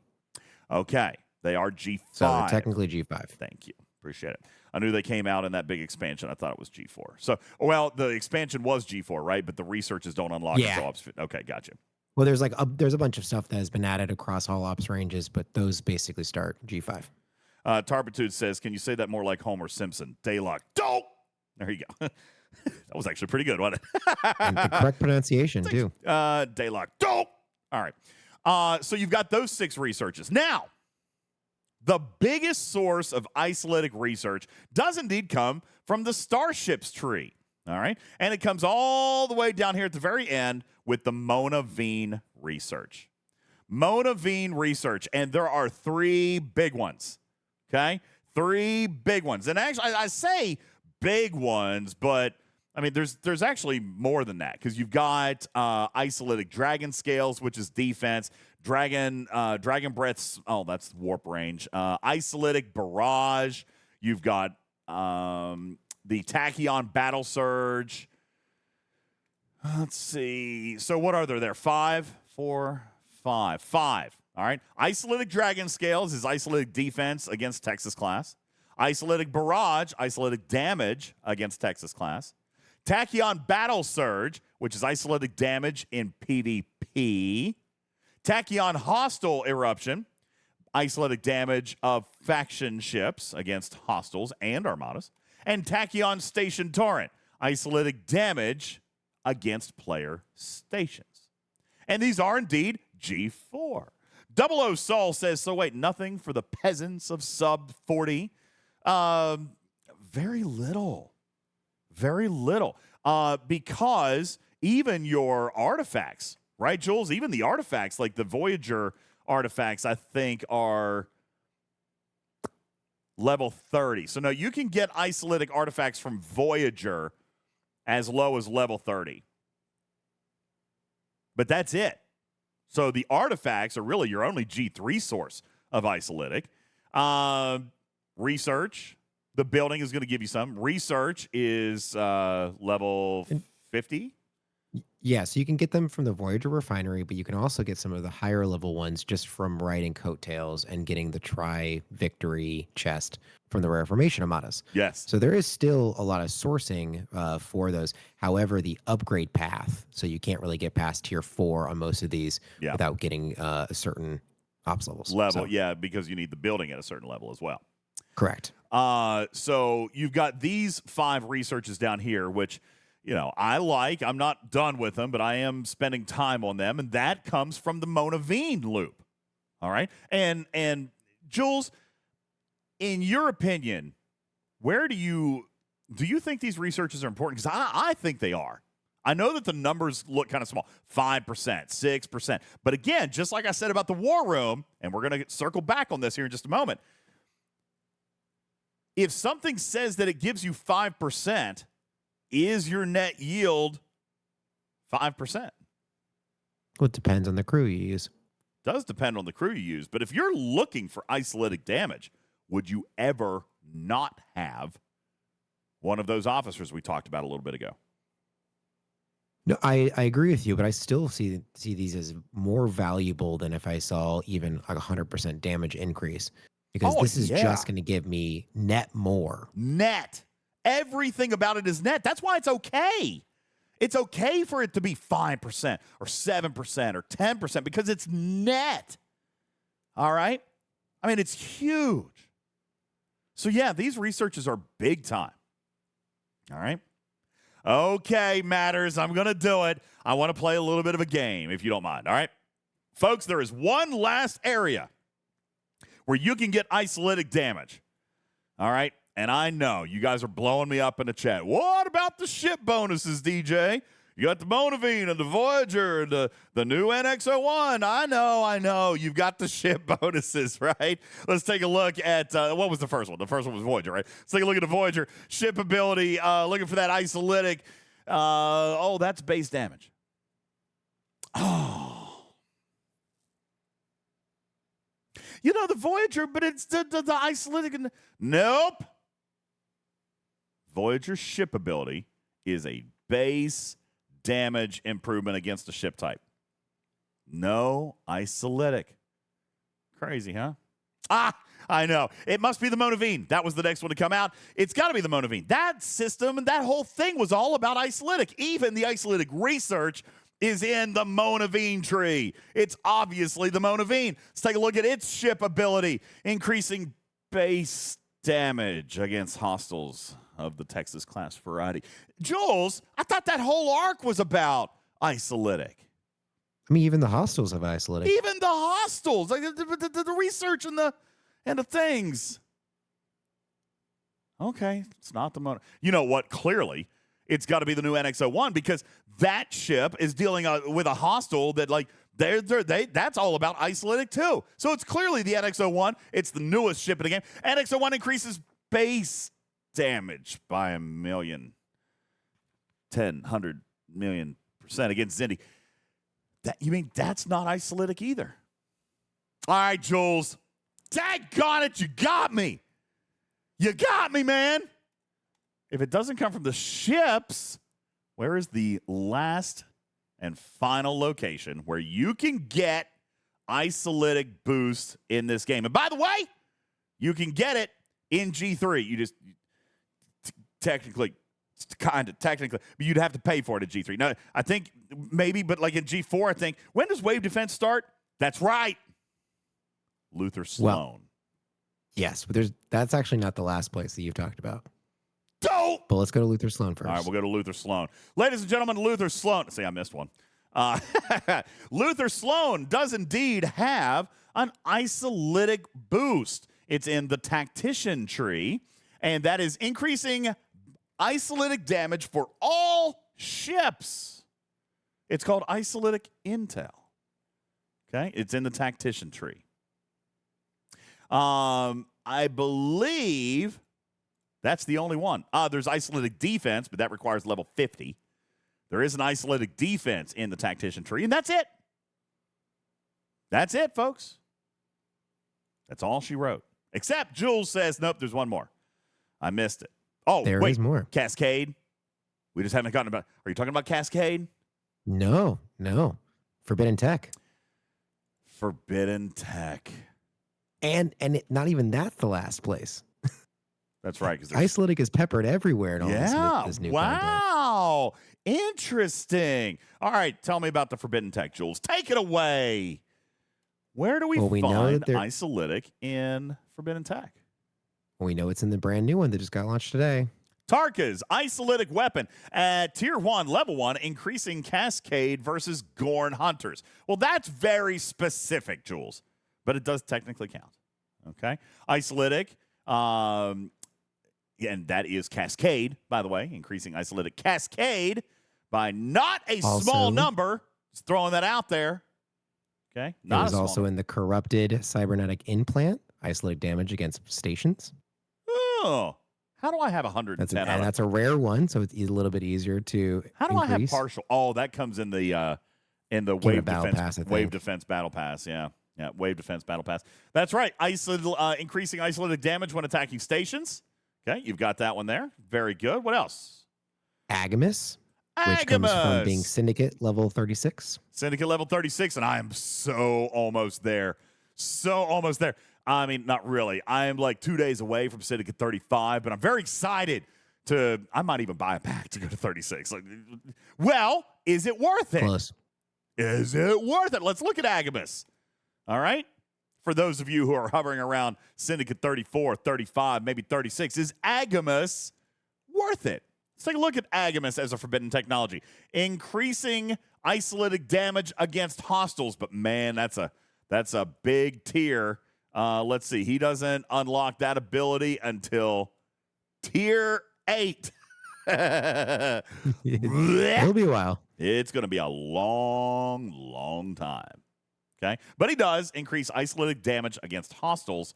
And even at tier 8, it's only 5%. I feel like Agamus needs scaled with the times. Agamus, crazy enough, was an early forbidden tech. And I feel like that is not something that... Okay, let me just put it this way. You guys, I just asked the question because I thought, ooh, Agamus. I'm only like a pack or two away from Agamus. Maybe I should go ahead and buy it. Yet not for 5%. I mean, not for 5%, and not because you also it need takes to tier 8. Upgrade it. Yeah. Yeah, it takes tier 8. You have to get to tier 8. So, yeah, probably going to pass on that. Agamus actually, truthfully, very, very weak. It's got a loot bonus, but I mean... yeah, it's deep before you get any good stuff. Increasing critical damage, 66%. Like that's silly. Anyway, Agamus. Okay, probably. There is technically one last sourcing for isolytic, and it is ship specific, but it is an X-Borg favor. That's exactly that would be right. The Monavine Barrage. Monavine Barrage in the X-Borg research tree. That is the favors down here. And I'm looking. Monavine Barrage Amplifier is what it's called. I think I'm down too far. Monavine Barrage Amplifier. There it is. It is right actually underneath all the new efficiency bundles, okay, which is actually kind of nice. And that one is not small. Increasing isolytic damage of the Monavine against all targets. All right, which can get up to 35% starting at 5%. Now, that's weird. Why would it say all targets? Now, this is just a little bit of a side point. Why would it say all targets? It's a little bit includes strange. PvP. Because it includes PvP. Well, that's stupid. Why? And armadas.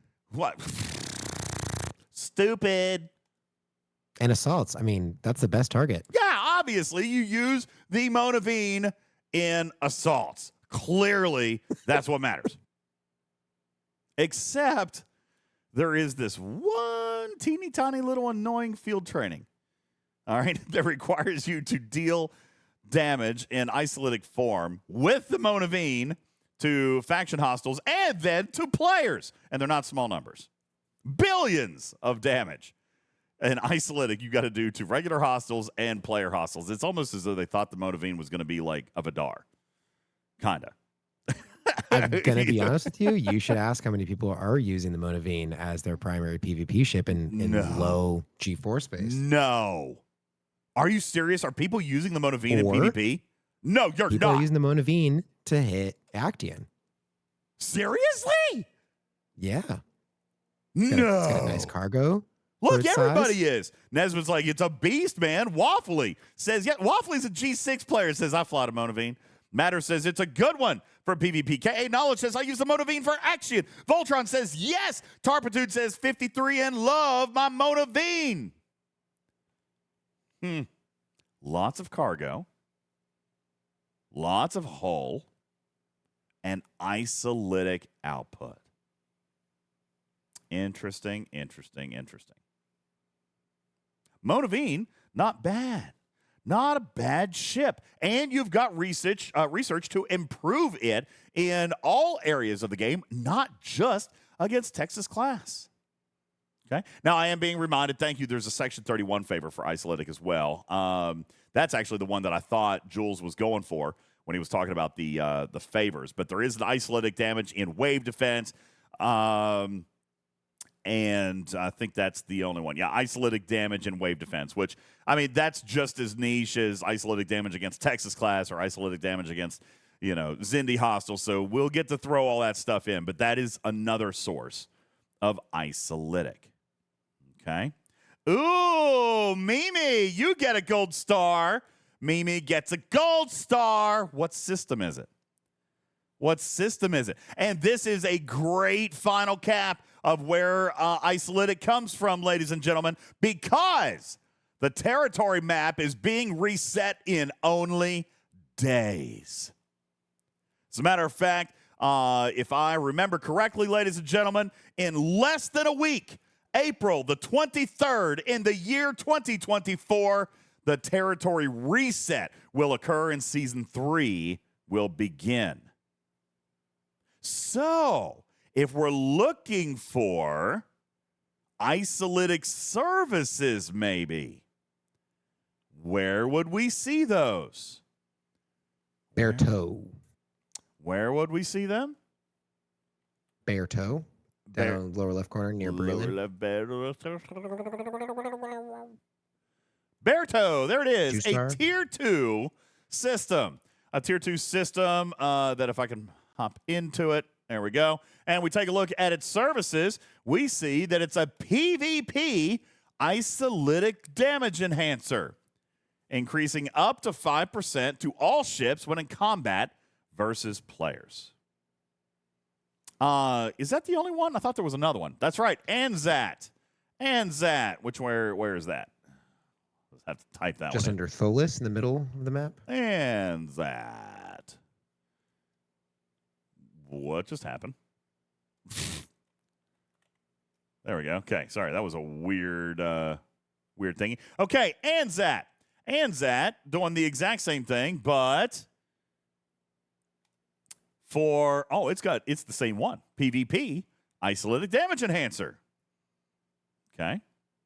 Tarpitude says doesn't matter where they are now unless they don't move them. I don't know. Maybe they will, maybe they won't. But for some players who don't even realize that the services exist, there you are. Okay. Tarpitude, so far, and I know that Beck is going to say there's no rules, but so far, the only things that have actually moved are blueprint services. So I would not, and that was only, or advanced services in the 3-star. That's The right. blueprint services move too, right? Yeah. But hey, anything can change. Yeah, I don't You even can get only tritanium mines. Yeah, all the mines are going out, and tritanium was nice thought. Definitely going back to the lithium mines. I did want to. I was just looking. What? Give me a sec. I'm thinking.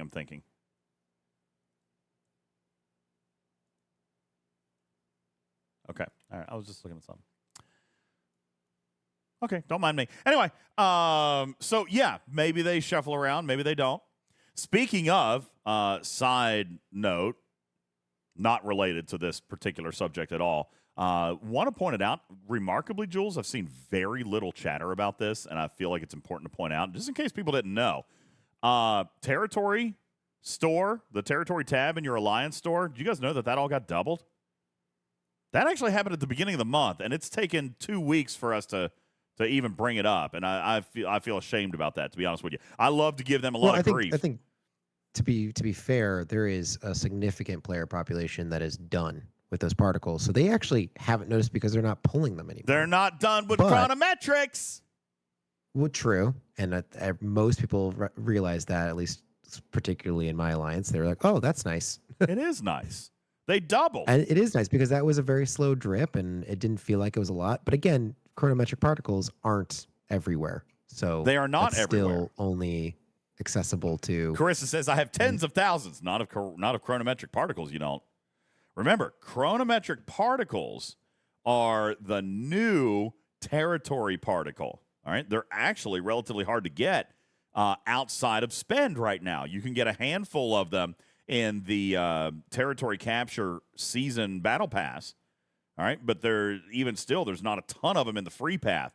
Most of them come in the paid path, and then so they're not super easy to get. But that was one thing that I would be remiss if I didn't actually point out. I appreciate that. And never really came out and gave them kudos for that. I know it's still a small number, but it's double than what it was. It's a 100% increase, technically. All right, so chronometric particles and all of the particles, Metreon, Surax, whatever. You're right, I haven't pulled them forever, so I don't even pay attention. I pull them. I probably got tens of thousands of those things. I still pull them because they only cost 5, and you never know when you're going to need them. You absolutely never know, okay? I mean, there could be a reason. There could be a reason at some point to have them. How many of you guys still pull? They only cost 5 Isogen. So come on, tell me, Pete, you guys are pulling them, right? It's clicks. It was clicks for me. I stopped because it was clicks. But the fact that it doubled scared me, and I'm starting to claim them again.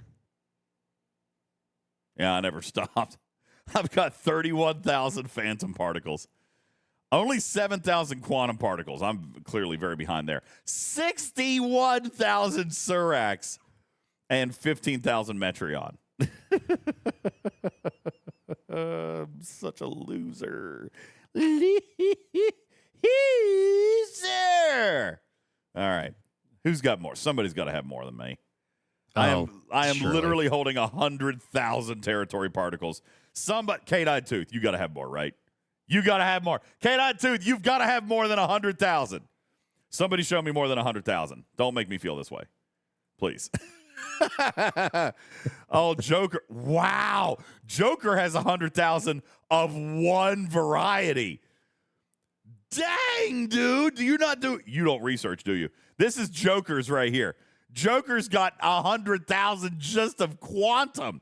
He's Ops 35. I'll put that in the graphics room for you. Chew on that, guys.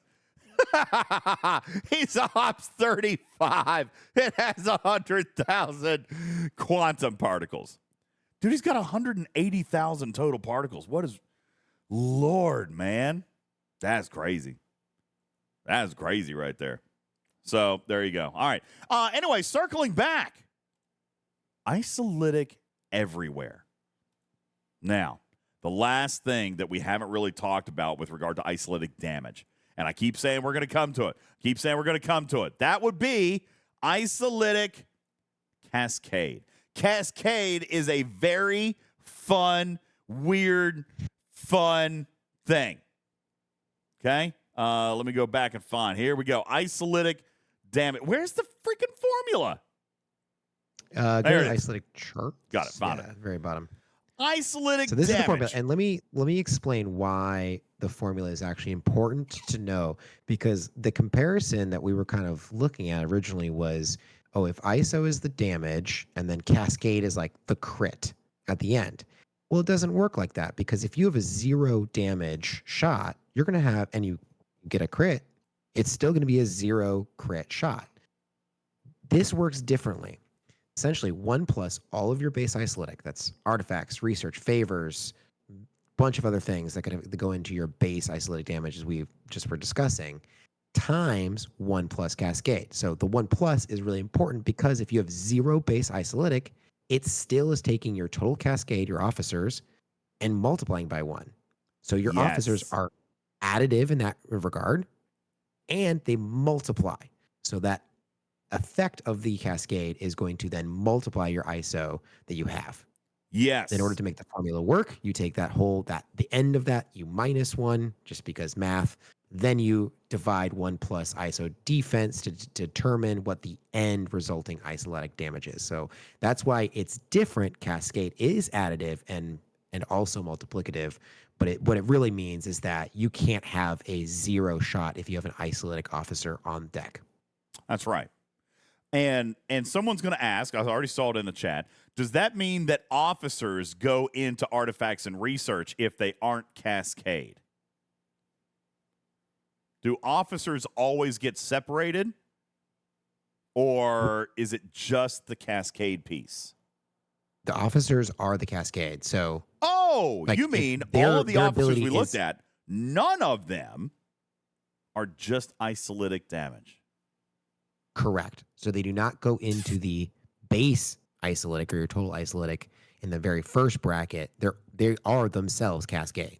That is their effect. That's right. So it's not both. You don't have to add that number into 2 different parts of the equation. It's only in that. And yes, we are still working getting Cascade as a sponsor for this channel. Tough on grease and dirt, easy on hands. Or something. Wipe out your enemies with Cascade. That's right. Eliminate 99.9% of scumbags in the universe with Cascade. All right. Now, I want to give a couple of examples here. As a matter of fact, this is why Jules and Blue's isolytic calculator is so amazing. We just went over like 7 different locations and dozens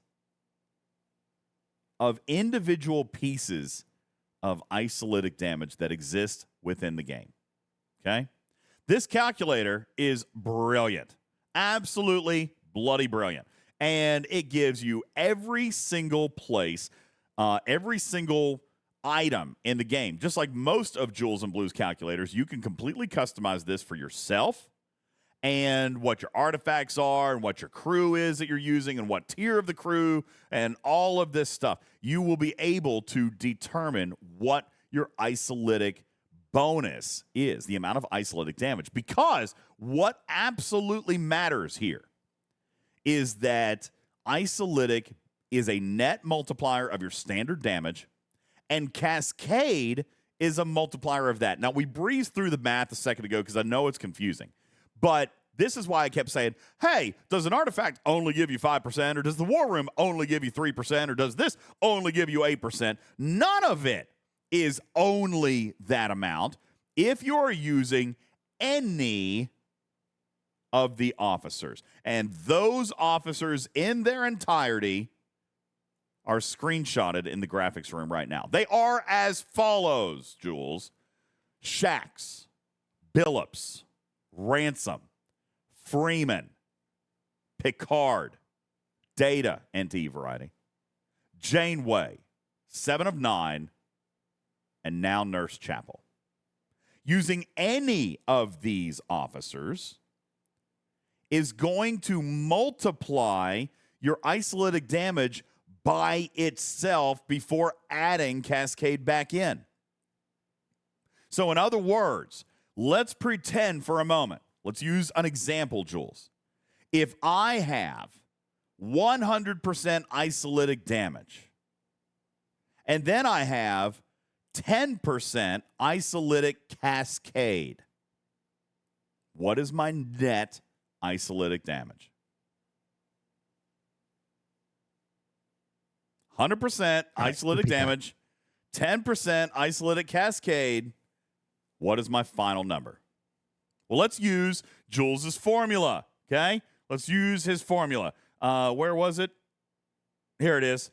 Okay, so resulting ISO damage is 1 plus, well, in this case, use 100. Okay, that's my number. Artifacts research is 100%. So 1 plus 1 equals 2 times 1 plus Cascade. Well, that's going to be 1.1, right? Yep. Follow me so far? 2.2 minus 1 is 120% ISO damage that you'll be dealing. That's right. I've got 2 times 1.1 minus 1 is 120%. So, in other words, my 100% ISO with 10% Cascade gives me 120% isolytic. Well, that's weird. It doubled it. All right, but not always. Let's look at a different number. Let's say that I have 150%. Let's say I got 150% in regular isolytic damage. It's 1.5. Okay? Using the formula, I'm going to go 1 plus 1.5, so that's going to be 2.5, multiplied, and let's say I've got Janeway to tier 2 where she's 15%. 15%. So I'm going to do 1 plus 0.15, so that's 1.15. 2.5 times 1.5, then minus 1. Okay? So that's going to be 2.5. Sorry, I'm saying this twice because I wasn't doing the calculation. Times 1.15 minus 1. That means, I didn't do that right.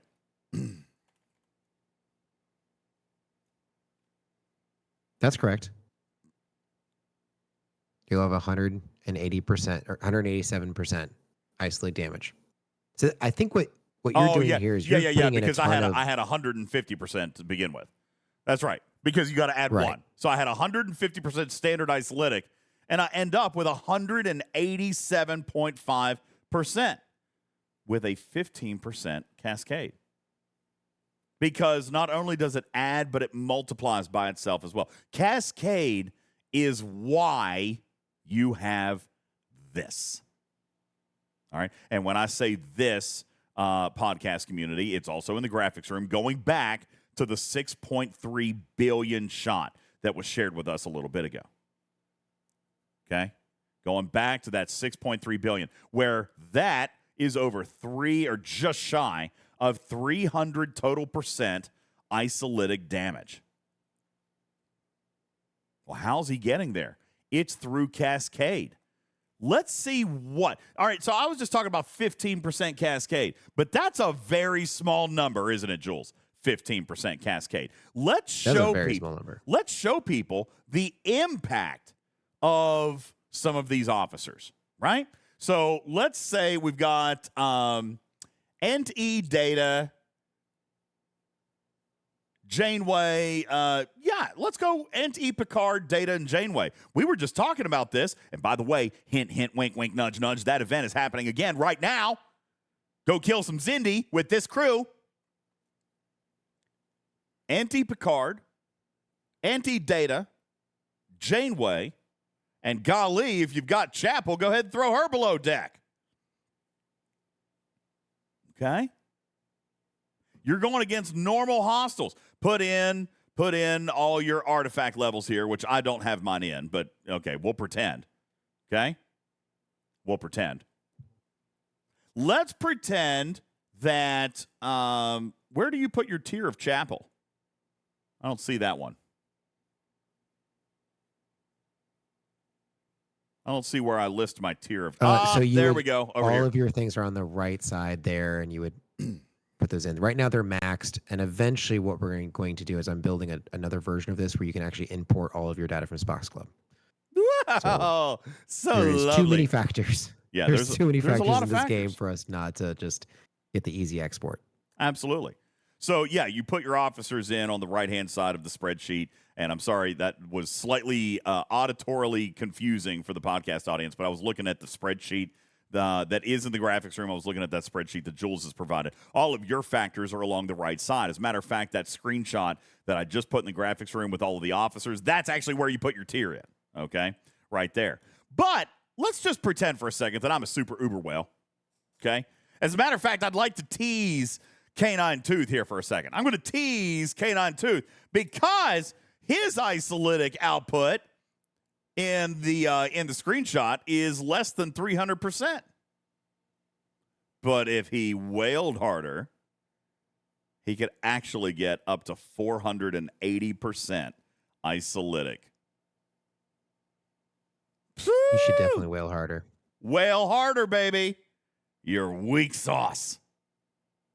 Okay, that's right. Wail harder. 480% could be his end ISO damage in the right scenario. Now, I will point out that this does actually have a negative isolytic defense, which is a very significant portion, a very significant piece of that. As a matter of fact, if you look at total ISO damage based on ISO and Cascade, he can only get it up to 336%.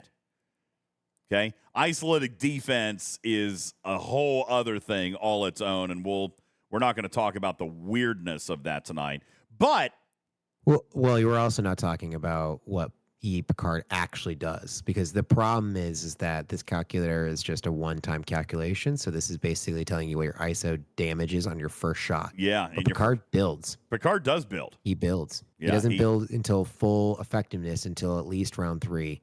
Round 4 is when you really start to see some massive shots happening. And that's actually on a different tab here called the Picard effect.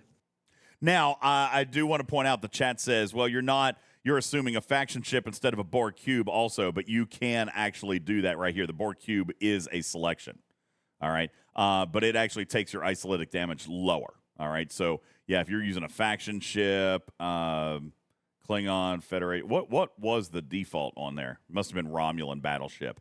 Yeah, that's the highest. 336.1 would be a Romulan battleship. And it'd probably be the same for the Epic of any class. If you did Federation Explorer, yeah, it's about the same.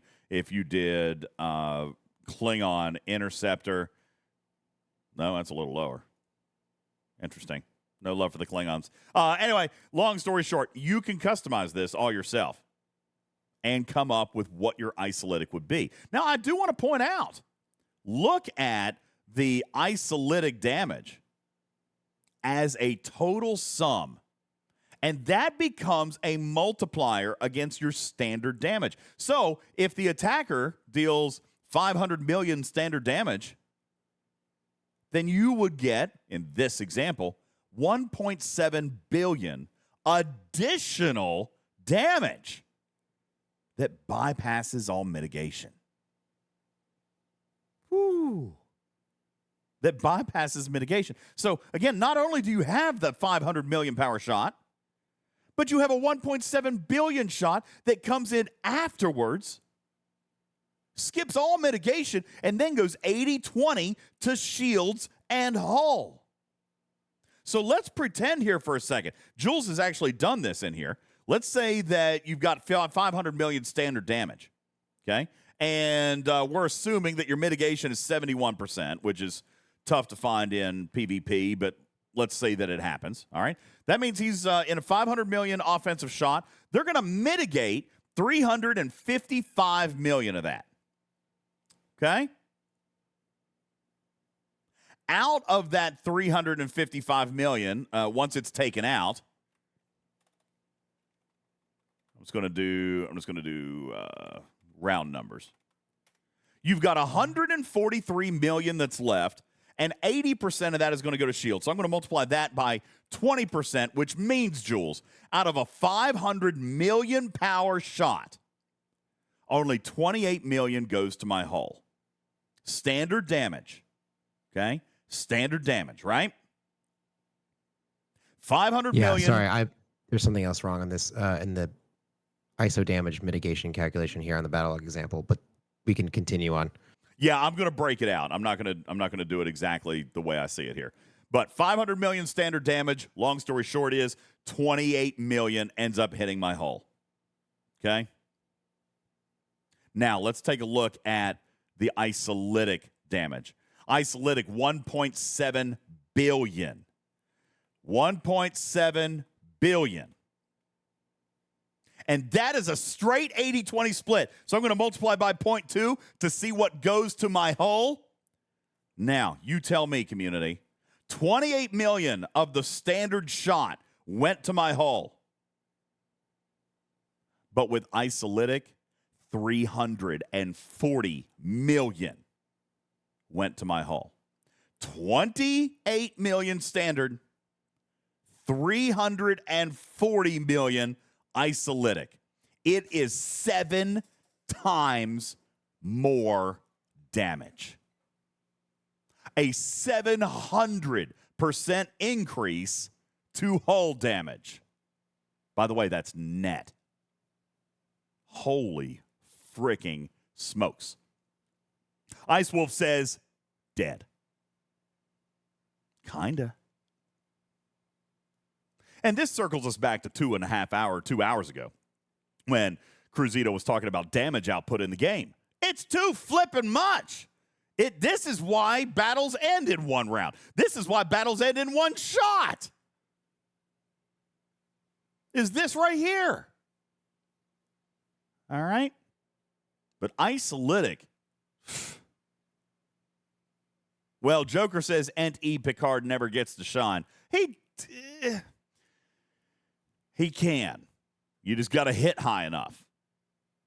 Right? I think we got to separate PvP and PvE. Right? Oh, yeah. In PvP, things are ending in first round shots. Yeah. Because of the crazy cascade and critical damage and everything else, the power creep that's been happening. But in PvE, it's different. And you actually won't use NT Picard if you're only going to do 1-round battles. Yeah, not in PvP. But in PvE, exactly. So PvE, you punch up to a hostile high enough. I mean, I've got some battle logs where I'm going against some silent hostiles and I'm still getting 22, 25, 30 rounds. Like, it's good. Driver says I'm killing Gorn in 1 round, then you're not killing big enough Gorn. All right. Now, we've been talking about the strategy for the current Kittimer Accords Yeah. event. Mhm. Obviously, it's NX-01s, but a lot of people who have the NX-01 are trying to figure out how do I maximize the crew potential. And the thing is if you're going to, say, hitting the level 40s, you're likely killing it in 1, 2, maybe 3 rounds. NT Picard is not the right choice because he's not going to build up fast enough. Correct. Put Pike in the captain's chair instead. He's going to boost your data. Possibly if you have Janeway on the other side, he's going to do a better boost there than NT Picard can do. However, if you're punching up to a higher target where you're going more than 4, 5, up to 8 rounds, then NT Picard, he can ramp up. He can get there. How many rounds are you going in this one? One battle? One round against the Gorn. Now, if I tried to fly against a silent enemy, those are actually going pretty good. Let me go find a silent enemy. Hang on, and I'll actually run one of those for you because those are definitely different. Take me 90 seconds to. No, you know what? Yeah, sure. Why not? I'll run up there. It's fine. We'll go look at a silent enemy. Okay. And then we'll take a look and we'll actually look at the mathematical difference. I do have Picard on here. NT Picard, Data, and 5. I didn't put Janeway on there, but I'm a dummy for this purpose of this particular example. But I'll go up there in 60 seconds. We'll kill a hostile, and we'll be able to look at the isolytic damage in round 1 as compared to round 5 or round 10. Okay. With regards to the isolytic output against silent enemies, and again, the Gorn are a little different. I know some of you guys can't reach the higher warps. You're warp locked, and then other people are just over that hump where the Gorn are falling in one shot. Voltron says try a 52 Gorn with a pylon. That might be a good test. We'll run that here in a second. I'm already inside this token system, so let's just find one of these. Here's a level 57 silent enemy. All right, I'm going to pop that real quick, and we are doing it live, but I'll walk you through the math here in a second. So we've got a battle log. It's coming up for the podcast audience. I normally don't like to do live testing for podcasts, but that's okay. I'm going to walk you through this one. A level 57 interceptor silent enemy. Still only 3 rounds, but we will be able to see the difference in my isolytic because of Picard. So, if, for example, my very, very first shot, okay? My very, very first shot is, I'm doing the math on it right now, 5, 7, 4, 5, 8. I had a 130.3% isolytic output. Jules, correct me if I'm wrong. That look right? Nope. 130.3% isolytic output. First shot, round 1. I'm going to go to my last shot of round 3, where my isolytic output increased to 163.2. 163.2 for a 29.9% isolytic increase because of NT Picard. And that, by the way, was only 3 rounds. Yeah, he starts to cap out round 3, round 4. So this is He like would what cap you out. probably He caps out in round 4. Yeah. That's right. Yep. So this is average what you may see moving forward is 163% cascade. Yeah. If I made it to round like 4, round 5, I would probably still stay around 164, 163, 164, as Joel said. I started at 130. That's an extra 30%. Extra 32%. 32.9. Call it 33%. 33% isolytic increase in 3 rounds. That is what Karkin keeps talking about. Putz, Jules, Blue. That's the power of NT Picard. He's massive, guys. Massive. And tearing him up definitely helps. That's the power of love. Thank you, Juby. I saw that meme and I instantly thought of Back to the Future. All right. There you go. So, NT Picard does get an opportunity to shine, Joker, depending on your target, depending on where you're hitting. That's right. We're nerding hard with the math tonight, says Duval. You guys have missed it. Don't act like you haven't missed it. Dragon Keeper is just literally loving life right now.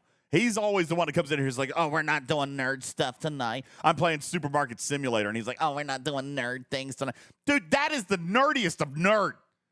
I'm playing a Supermarket Simulator game. Oh, we're not doing nerd stuff tonight. All right. I do like when you play that game, people are like, how do you not know your metrics? They're trying to nerd out harder when you play that I know, game. they're trying to nerd harder in Supermarket Simulator. All right, yeah, this is the nerd stuff. Hey, Logan says I was about to say these are the best kinds of episodes sometimes. Not tonight, but sometimes. All right. Beck says your life is nerd. Thank you. Voltron says Supermarket Sweep. No, I've been playing a new game, Supermarket Simulator. It's a I don't want to talk about it. It's embarrassingly nerdy. Anywho, that's the power of Enterprise E data. Picard. Enterprise E Picard.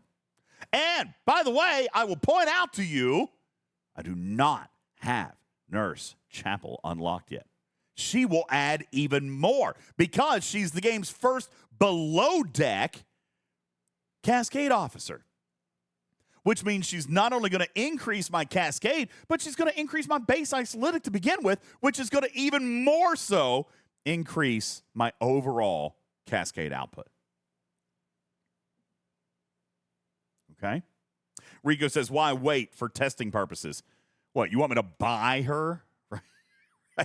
Is she available today? Dang on it. She's worth it. Listen, oh, God, there she is. Listen, if you were to ask me, maybe we can make this our final segment. We could talk about this being our final segment after this commercial break. If you would ask me what things that are currently for sale that are worth it, Nurse Chapel is right at the top of that list. All right? Nurse Chapel should be as valuable to you people as Ent-E data. Mimi says, is she, TJs? You have, obviously, a below-deck slot that you could put her in, or you're going to have to drop something else. Well, I currently, on my best ship in the game, only have 4 underdeck slots. All right. I'm just going to go ahead and summon home. Look at me wasting cells, Jules. Look at how much I love you guys. Wasting very rare and hard to get cells. Okay. What? They were so hard to get. They were the silent hostile cells. They're not that hard to get. I was just so valuable. Yeah, they are pretty valuable. Anyway, I have 4 underdeck slots. So let's talk about underdeck slots if you got Nurse Chapel. That's the question, right? That's the question. Who do you drop? Well, who are we running with? Let's start there. So obviously I'm always going to be running Hugh. Always running BLT. I always run BLT. That's for people who have Taurus Max. Not everyone has her Max, so they may not choose to run her below decks. Okay. Short says always run Tendi. I don't. I drop Tendi. In this particular case, I probably would drop Tendi. I'm also running the Doctor. Some people might run another ship ability like Harry Kim for morale. Other people might run critical increase with Odo. Some people might run Tom Paris for mitigation. Some people might run Mariner for damage output because, after all, what does damage output do? It also increases isolytic output. All right, so it's true. 867 hits it on the head. My rule of thumb is if I'm running ISO, I stack all damage. Why? I just said it. Because ISO works on top of damage. That's right. Isolytic is like a double whammy. It will react to damage increase. Don't forget what isolytic is. It is a net multiplier of your damage output. So the bigger your damage output, the bigger your isolytic output. So if we're looking at today's event, and the one that already ran one time. We're looking at this event. What Khitomer Accords? Dealing isolytic damage to Gorn Hunters and isolytic damage to regular hostiles, which, by the way, they must not have gotten my math verified yet. Must not have gotten my math verified because this is still an NX01 event. But isolytic damage, if I'm wanting to crank up isolytic damage on an NX01, you know what? I'm going to go ahead and do it. My isolytic or my NX01 only has 2 underdeck slots. Oh boy. All right, you know what? Let's do that. 2 slots. Where do you go? Where are you going to go with 2 slots? I think you need Hull Breach over Chapel. I mean, you don't have Chapel, so that's easy. But even if you had Chapel tier 1, tier 2, I think you're going to need Hull Breach. I agree. Here's what I'm running with 2 slots. If I've got 2 slots and an NX01, boom. Hugh, BLT. Hugh and BLT always and forever. Matters says depends on the bridge crew, which you cannot see in Discord. Oh, okay. Why do you think it depends, Matters? Come on up. Matters, why would it depend on the bridge crew as depending on what you put below deck? Let's let you build it. All right. NX01 for this event, max isolytic output. I'm running. This is what I would run right here. I'll show you my total crew. I'll put it in the graphics room. Somebody show me something better. Boom. There it is. Ent-E Picard. Ent-E Data. Janeway. BLT. Hugh. Max isolytic damage output. Do better, Matters. Picard, Bev, E-Data. Ooh. So you getting all Moreau-y on me, aren't you? I see what you're doing. Okay. Let's take a look at that. Picard, Bev, and who else? E-Data. E-Data. E-Data. Okay. How many underdecks do you have? I got 2. Well, yeah, okay. Hugh and Taurus then. Okay. Hugh and BLT. There you go. Why matters? Explain to the people why you go with this crew. So you can hit higher level aquatics so that you can get more damage in per run. Voltron says, why not Pike Moreau? Bev needs stats. Good question. Because you're hitting interceptors. Bev does need stats, but you'll get enough stats probably to max your mitigation against aquatics. Hitting the interceptors instead of the battleships. If you're hitting battleships, you'd use Pike Moreau because they have a lot of shield. Yeah, let's not forget what the NX01 is. Piercing. What's it called? The NX01 is an explorer. So use the triangle, right? Hit the interceptors. I'll also add to not use Moreau against Picard Bev with the triangle. All right, and Jules. Yeah, I'll also add not to use Moreau against Gorn because Gorn have a ship ability that increases their own piercing stats, which basically negate the use of Moreau. So if you're going to be running this crew against Gorn, for instance, if you don't have, just like freebooters, just in case you are, don't have the NX01, you're competing in a bracket that doesn't have a lot of NX01 owners, you'd want to use Picard Bev over Pike Moreau. Mm-hmm. And the ability that he's talking about with the Gorn are these. Oh, crap. There it is. Piercing stats are increased by 500%. It is going to overcome Bev. Or Moreau, possibly. No, Moreau. Yeah. Moreau. It's going to overcome Moreau. Yeah. So then you want to try to get Bev to go with that. And then, of course, Picard does have a crit damage increaser. That's not as much of an increase as you would think. But again, that's what we're after, right? Damage. And that's why I was kind of coming back on the last show.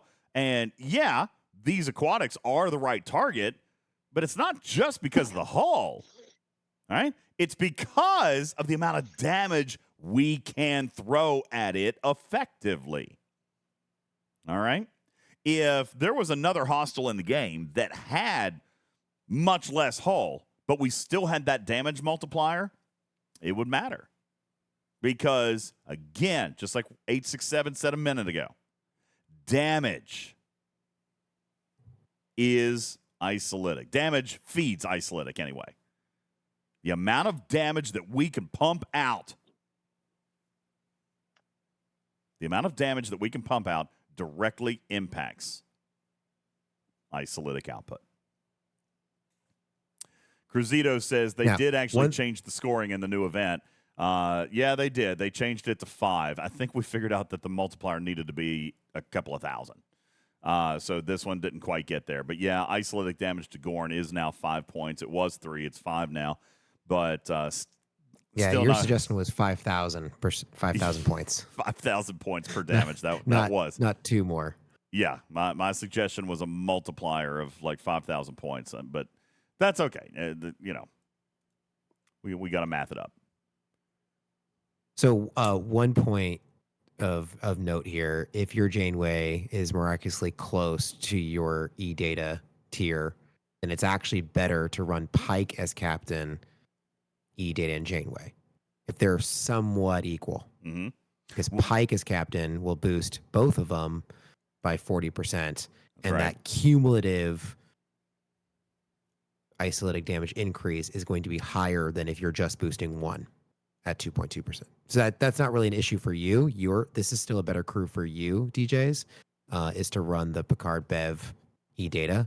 But if for some reason a player has a close tier Janeway to their E data, it'd be slightly better. That's true. And I understand that TNG Picard does have crit damage, but it's just a very small amount. And most people who are going against these hostiles are going to have just a ton of crit damage bonuses from various researches. I'm not even including any of the paid researches. Yeah. Yep. There you go. So a couple of crew suggestions as we're looking at isolytic, as we're looking at this particular event that has returned and will continue to pop up here and there. All right. This is an interesting event. I like the metrics of it. Of course, that's probably because I own an NX-01. All right. But it's this whole thing with isolytic. This month, I think Logan did something phenomenal, Jules. Logan blew up a spotlight on isolytic damage the exact same way we used to do it with critical damage. You know, we used to look and figure out how to do the most damage. Then we started looking at how to do the most critical damage. Heavy hitter events. Heavy hitter. That's heavy hitter. That's right. And now we're looking at how can we do the most isolytic.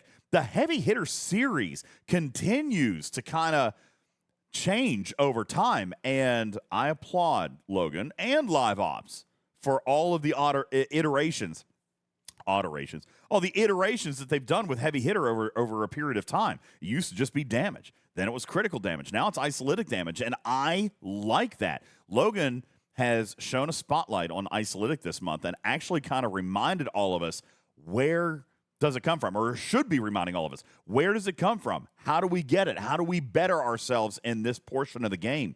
Because I have seen, and this is understandable, makes me sad and confused a little bit, but I have seen, because, okay, Beck has asked me to spend more time on Reddit. I don't like Reddit. Beck has asked me to spend more time on Facebook. I don't like Facebook. I don't like, I don't do the Instagram. I don't do the TalkTik. I don't do any of that stuff. TikTok, whatever. I don't do any of it. All right. But yes. So I've been trying to read a little bit. I've been trying to read a little bit on the Facebook and the Reddit. And let me just say how nice it is to be with a community full of super nerds. Okay? Because you guys get it. You guys are playing it. You guys are in it. You guys want the extra isolytic. We want the math. Ugh! On Reddit, there are people who ask, what is isolytic damage? Hence our topic for tonight. I am not kidding you when I say just today, I could go to the Star Trek Fleet Command Facebook page and find 5 different people who cannot kill a Gorn and have no idea how to crew for it. That's right. Talk tick. Wolf. Talk tick. I did that on purpose. Obviously, I know it's TikTok. Also, do you think he could make a 10-second video? Is that even possible? No! Not possible. I think Talk Tick lets you go 30 seconds now, don't they? 30 seconds? 45 seconds? Could you even do that? No! Okay? No. So, yeah. I get it that there are people out there who don't understand the mechanics of this game. It does make me feel warm and fuzzy when I come in with you nerds. But I thought this was a good show topic tonight because even us nerds, even me, I was talking to Jules and Blue about it earlier. I still didn't know how, as Jules put it, how peppered in isolytic has become in the game in just 10 months. It's kind of crazy, isn't it? Kind of crazy. Agreed. We're going to take our final break. When we come back, I'll open it up for a few minutes of questions. I do want to give away some bonus entries tonight. Are you guys still like, how do we do this since we have over almost 400 people in the viewing audience, but like 70% of them are in Twitch? How do we do? Should we do something over in the spam it room? Is that bot even working? No, it's locked, isn't it? I tell you what, here's what I'm going to do. I'm going to open up spam it. No, hold on. Wait. This is what we'll do. I want to give away 10 bonus entries into our cruise contest giveaway. All right, that's what I want to do. You guys, have you guys all heard about that? We've played the commercials. We've been talking about it and doing all the things. Ooh, it does look like the module has reset. I bet we crash it right now. You think that's a thing? Yeah, we're definitely going to crash it. We're going to crash it. Spam it bot's been Let's reset. We always crash it. Yeah, we always crash this thing. All right, boom, boom, boom, boom. Spam. I'm ready spam. with the reboot. Spam it! Oh, it's already done. Look, it got 6 entries in. Oh, nope, now it's coming back. Okay, up to 13. All right. We want to let that go. Yeah. So here's what we're going to do. Just let it run for a little bit. Dang on it. My disco died. Who did that? Who did that? Gosh. Such aggression on my server these days. Is that your one ship out? For now. Was what? Do what? What'd you say, Jules? Is that your one ship not in dock? I had one ship not in dock, yeah. They found it. Yeah, they did. They found it. All right, so here's what we're going to do. 10. No, you can't do spam it from the Twitch chat. So spam it over in the Discord. And the reason I say that is because I am going to give bonus entries, okay? And I'm going to tell you all about this promotion. We're going to talk about the cruise. We're going to talk about the bonus entries coming up right on the other side of the break because I have to take this final break. Ladies and gentlemen, this will be our final break. We'll come back. We'll wrap up, do a couple of contest giveaways, answer your questions for a few minutes as we get ready to approach event reset tonight and get ready to bounce. My name is Ultimate DJs. This is Talking Trek Live, Star Trek Fleet Command's official podcast. We'll return right after these words. Scotty, we'll need everything you have. Warp speed. Aye. Commanders, that sound can mean only one thing, and it's that we are hyping up Star Trek The Cruise 8. Why, might you ask, are we hyping this up? Because we are bringing you with us. That's right, Talking Trek presents Star Trek The Cruise 8 Sweepstakes, where you've got a chance for you and a friend to join us on the boat.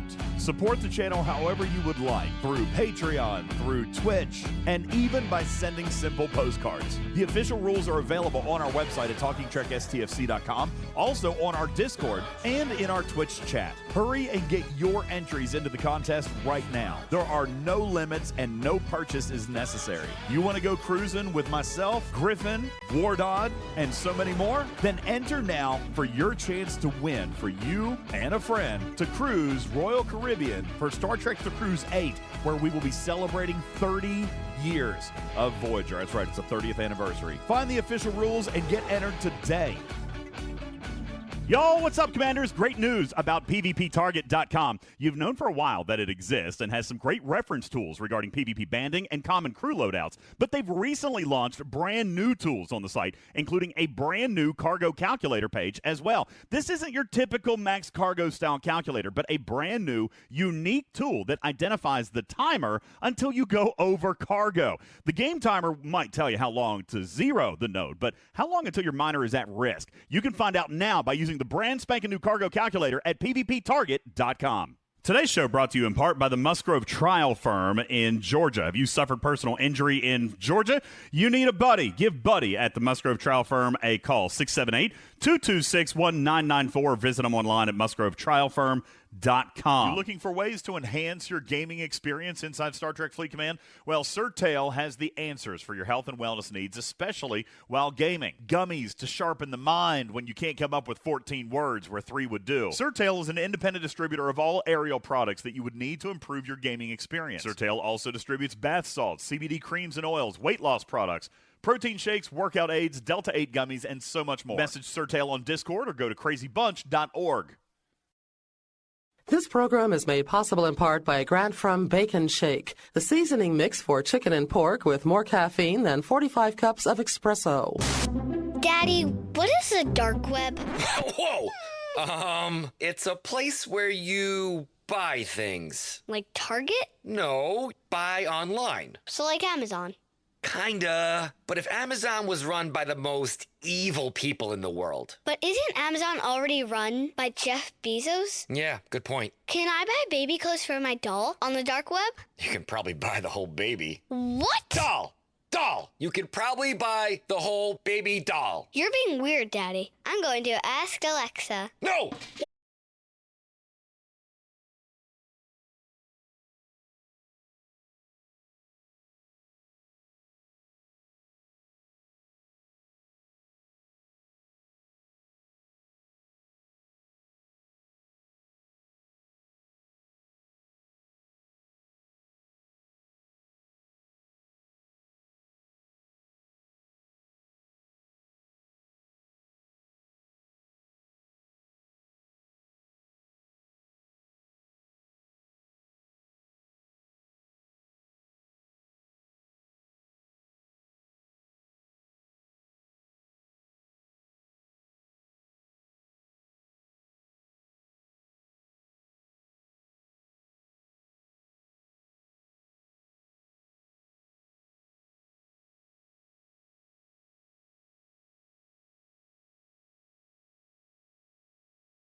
Bubba is still not playing Star Trek. Okay, that's it.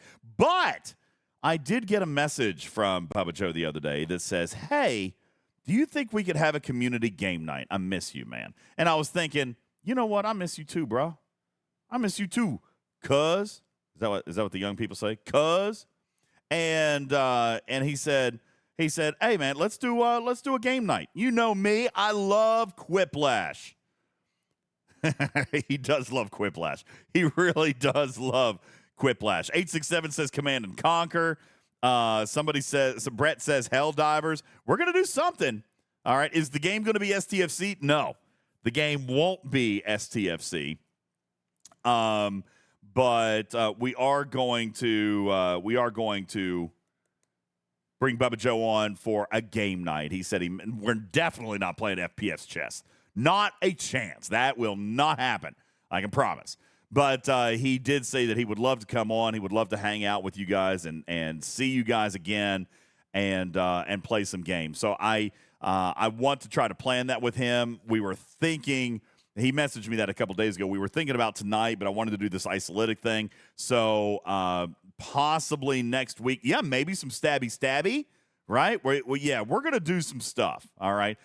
Blaze says, yes, I would love a Jackbox game night coming up very soon. We're definitely going to do it. So I don't know if it'll be next week or like later this weekend. We could replace the podcast Sunday and do a game night. If you guys want to do a game night Sunday night, maybe. So it just kind of depends. Whatever you guys want to do, we'll talk a little bit about it in the Discord, and I'll have the moderators kind of help me put it together and see what you guys want to do. Jules, if you had your choice of the plans, how would you want to lay it out? Do you want to do an extra stream, or do you want to do a Sunday community game night stream, or what would you think?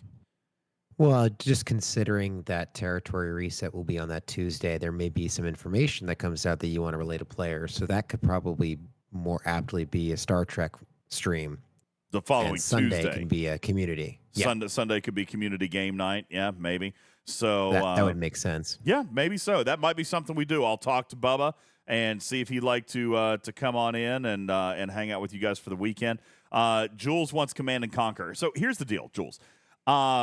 We found that way that we could play Command and Conquer together, but then I got the new PC that tells you how long ago it's been since we played Command and Conquer. I still have the game, but I don't remember how to set up the server stuff so that we could play together. Because remember, we had to make our own server. You remember how Ripper and I did it? So we might, I don't know if that'll work, but maybe we could do something different. I did finally download, what was it you guys had me download? Helldivers.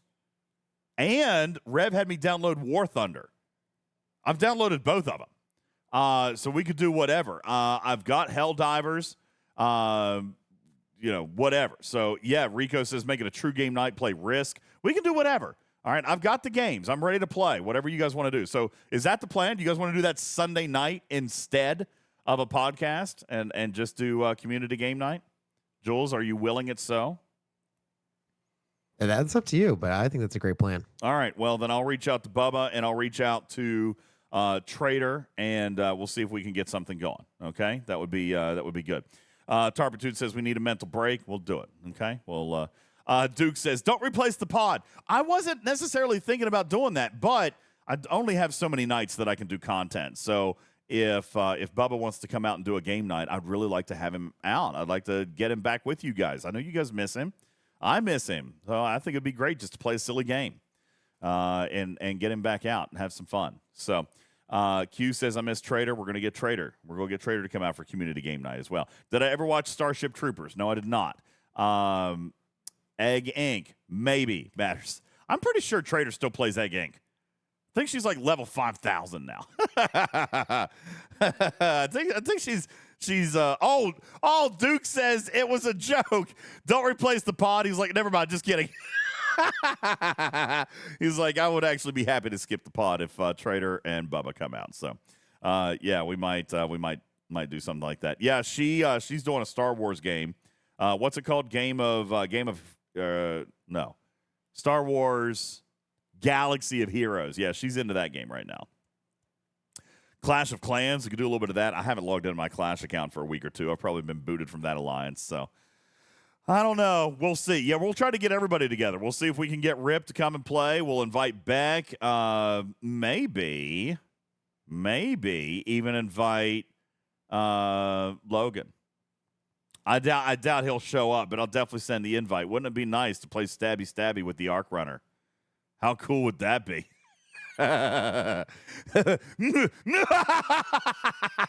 Logan, you want to play Among Us with us? It'd be fun. Yeah, we'll get Samo, Rev, Lube. We'll just do a big old community game night. Is Hamster back from vacation? No, I don't think he is. Beck says Logan's good at Among Us. I can totally believe that. He is so animated. Like, he could easily throw people off the scent. There is no way that, if he wanted to lie to somebody, I believe that he is fully capable. I believe that he could totally throw us off with all of his excited energy all the time. He's got the crazy energy, man. He could do it. So, wait, what? Beck says he's played with me before in secret. No. Oh, that is hilarious. That's only a little creepy. No, I love it. That's great. That's fantastic. I don't think that's creepy at all. I think that's hilariously fun that I haven't even known. Well, he's going to have to come in and play with us. All right, that'll be a fun thing. So, Logan, we appreciate you. We miss you too. We'd like to get you back on and play silly games one night. All right, community, you know that as we get ready to wrap up the show, it is about that time. I'll give you 5 minutes, Q&A. Game-related, not game-related, whatever you want. Oh, as far as the sorry, hang on. I'm going to turn that off for a second. I got another button to press.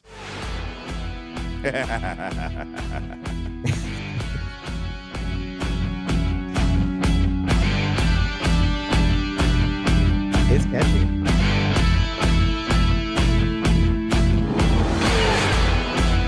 Wait a second. That's not the real one. That's the loop that he made for me. Hang on, I gotta get there. I thought I replaced it with the real one. Hang on. Gosh dang it. Now I gotta replace it. That's the bumper.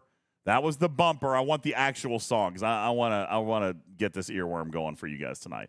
The reason that I'm playing it, folks, is because I wanted to remind you about our amazing promotion.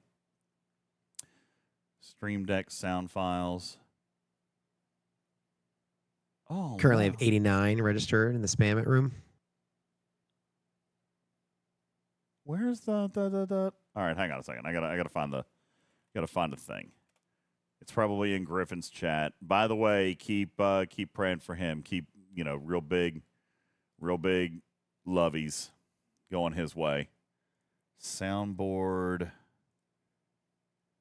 Hopefully we get him back on here to talk to us because I don't want to. Star Trek The Cruise. Okay. No, I do not want to update my Stream Deck at this moment. Remind me later. It's giving me trouble. Stream Deck. There we go. Star Trek The Cruise song. Remind me later, please. Thank you. All right, ladies and gentlemen. Oh, this is the good one. The transporter. This is the good one. Are you reading me or not, Mr. Scott? Hi, sir.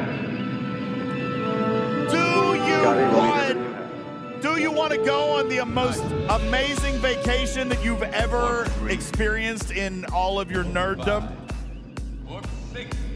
Well, I would like to invite you.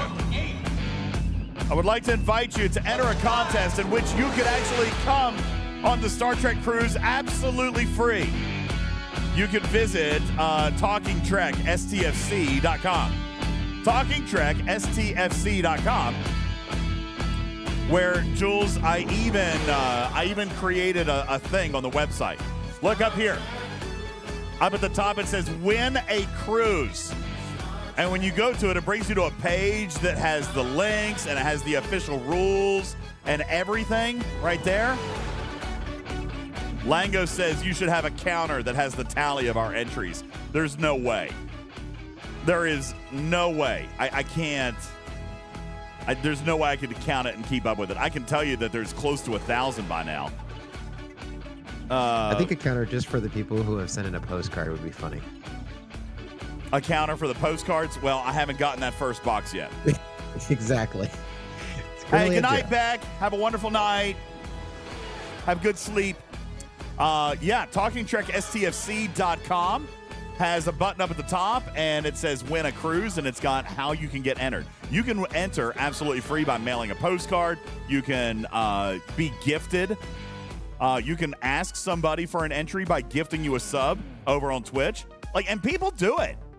Seriously, right now, I would be curious if somebody who doesn't have a sub to our channel just said, hey, can I get a sub? Somebody would give it to you. And you know what that is? That is a free entry into our sweepstakes. All right, so that is a very, very cool thing. And we are giving away a cruise. Retrieving says, can I get a sub? Rico says, can I get a sub? I bet you somebody comes through and does that for you, Rico.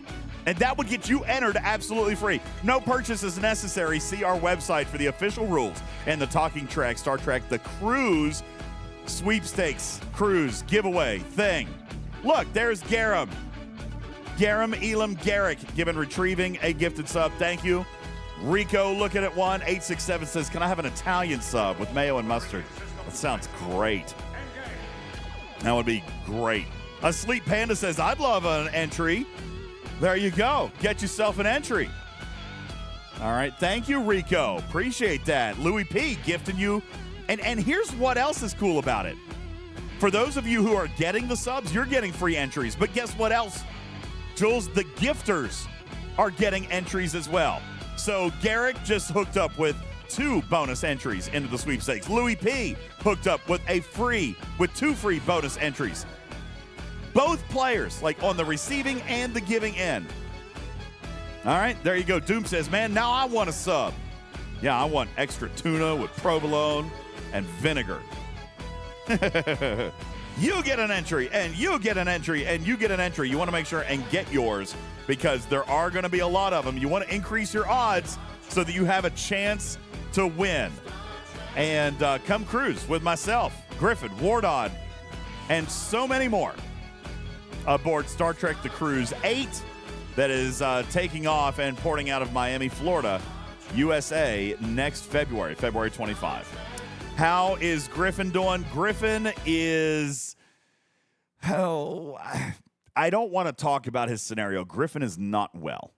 All right? I will just say that. I want him to be able and willing and comfortable to come and share his story when he can, but he is not well.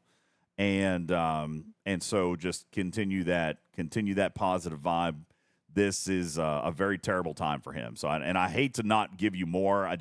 I do want to kind of stress the importance and the gravity of the situation that he's dealing with, and just know that it's not small, it's not light, and please give him send him some mental fairness and some mental strength. Okay. How many times will Wardod raid my base during the cruise? Hopefully not that many, Tarpatu, because he's going to be there with us. Wardod has already booked. He's coming. All right. So when he can. Yeah, I don't know. You know what? We haven't looked at the YouTube just to see if there's been any other people raiding my base. For those of you who don't know, there's apparently a brand new Raid DJs channel. It's got 3 videos up now. They're up to 23 subscribers. All right. So you could go to YouTube and search Raid Space DJs, DJZ. And you will find, I think it's Jonathan Ingram's channel where he posts videos of him raiding my base. So yeah, go follow and subscribe. Ice Wolf gifting a sub to Tabby Moza. Thank you very much for that. Appreciate it. Ice Wolf hooking up with entries. Tabby Moza getting a free entry, and that's how easy it is. You guys have an opportunity to get entered and go cruising with us, the Talking Trek team. And we would love to hang out with you. It'll be a lot of fun. So thank you guys so very much. 5 minutes on the Q&A. You guys can ask your questions. What do we got? You have questions about Isolytic. You have questions about defense. You have questions for how old Jules Verne actually is. All right, you guys can type anything in. Oh, can I rate the current packs? So, Jules, I'll look for a little bit of insight from you, but I definitely think that Nurse Chapel is a huge one. I believe that the Kir'Shara artifact is a huge one, and yes, it is still borked. They are working on it. I've been in direct contact with engineering. They're working on things. They've got updates for us coming soon. So I do think it's still worth it. It works most of the time. It does not work in wave defense. Wow, thank you, I Kill You. Thank you for dropping a gifted sub. You guys running a hype train over on the Twitch. I love it. Thank you. So yeah, the artifact is very important to me. Nurse Chapel's very important to me. Everywhere It Matters says Tarka's isolytic weapon for him is number one. Really? Really? Yes, really. For the refinery. Oh. For the artifact. Yeah, but it's only one pull every 4 days. At tier That's 1. a tier 1. Yeah. That is a tier 1 level 1. Yeah. Tier 2. Oh, you already got to tier 2? Okay. Very good. Yeah, because I got the other FTs that give me the tier up catalyst. So yeah, I'll get it up pretty quick. All right, fair enough. Engineer says even after update today. Oh, what update happened today? What, the update that they're working on it? Yeah, no, I know it's broken. They gave it to me and we demonstrated its brokenness. So yeah, it messes up Spock. And crazy enough, I know we were making fun of iOS earlier. Has anybody noticed that their bugs are different from PC to iOS? I haven't played it on Android yet, but I am experiencing different bugs on my iPhone than I am on the PC. Is anybody else? Well, isn't tablets also have their own bugs?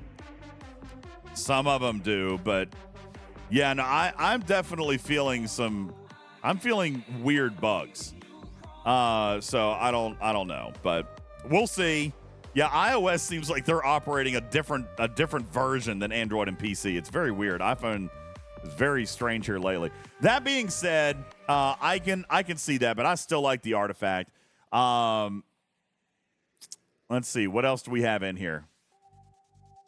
Do you think this weekend's ticketed events will include Officer Charge from Anhani? No. They will be galactic tokens. And I don't want to read Dr. Juby's. What's Dr. Juby's? In the chat room and Discord. I don't want to read that. I sent you a picture. Can you tell me if this is a pimple or a boil? Gross. Any new commanders and or slots coming, Nelly asks. I can't comment on that. I couldn't answer even if I knew that. I unfortunately have to answer questions that I can legitimately and legally give you the answer to.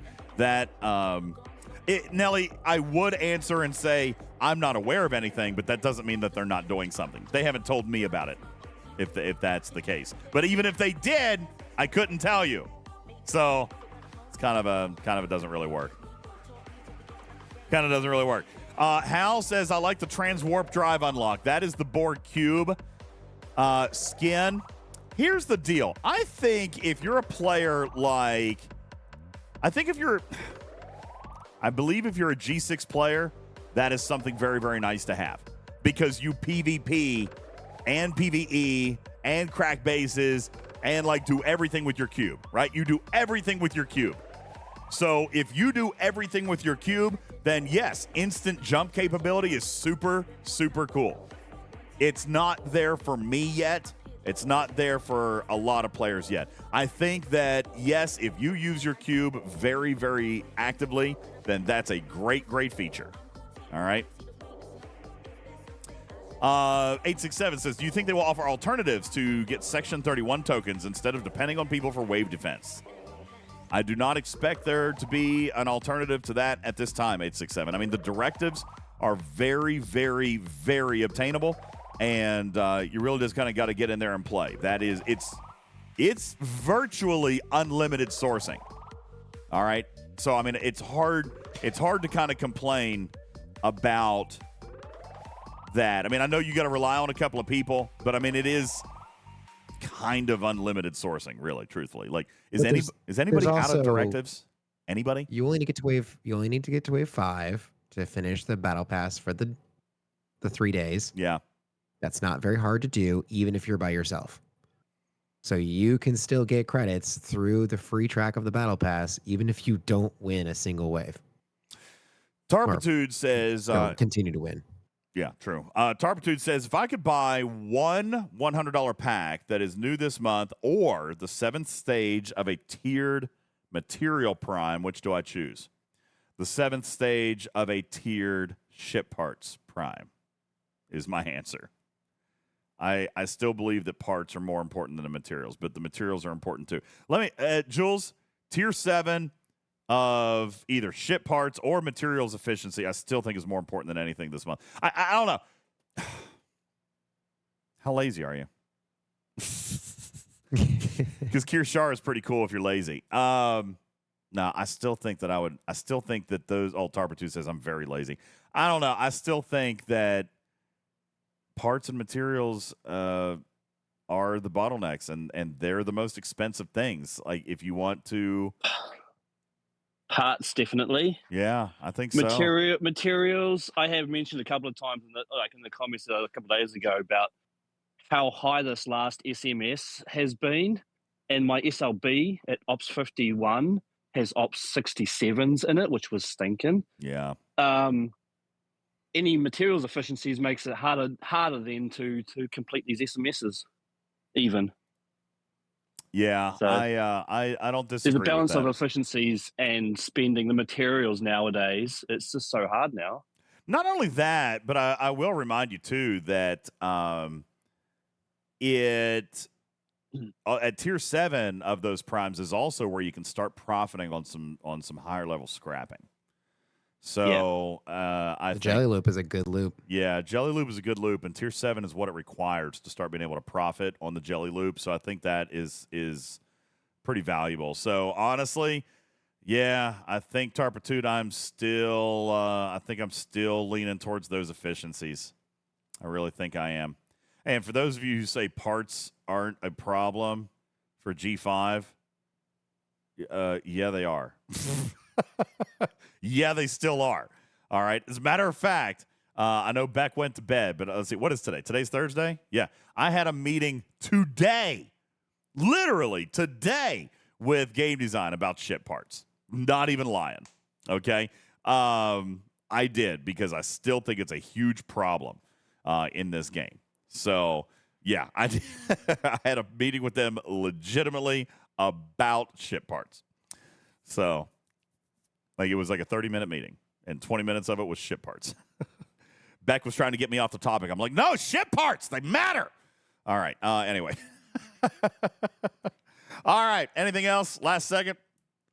Anything? Are we getting Syndicate this month? You know you are. You know you are. Just like you get in a Treasury. Oh, it's already up. Yes, I do like the Treasury too, by the way. Treasury's good this month.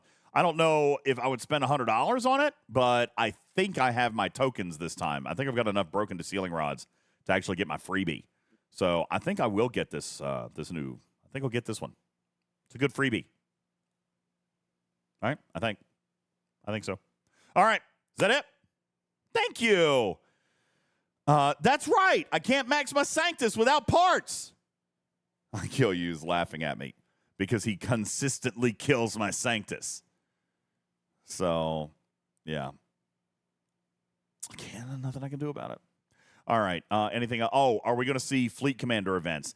Krusty, that's always a tricky one. Just as soon as I say no, then they'll pop one in as a surprise.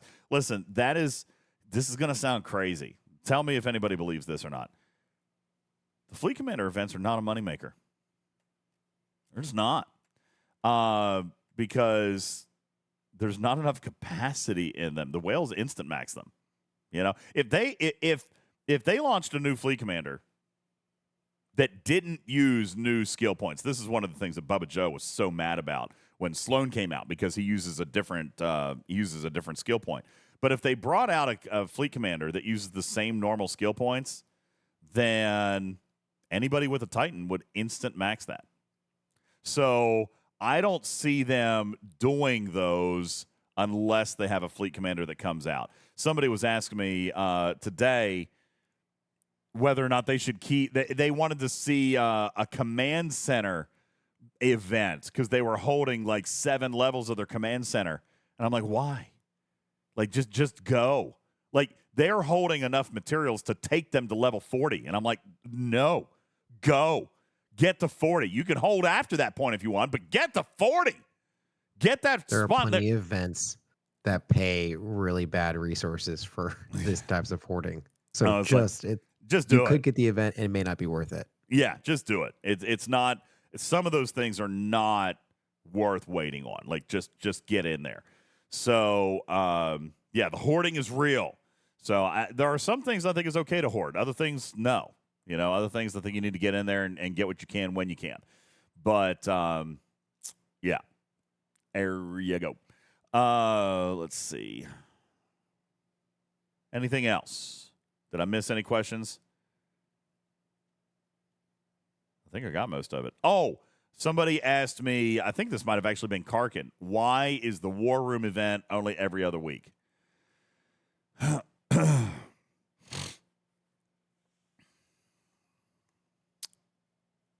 Because you can't handle it. There, I said it. Sorry, community. Oh, boy. No, I'm sorry. But I'm not sorry. Listen. I have had some great conversations with people this week. No, I'm not going to rant, Joker.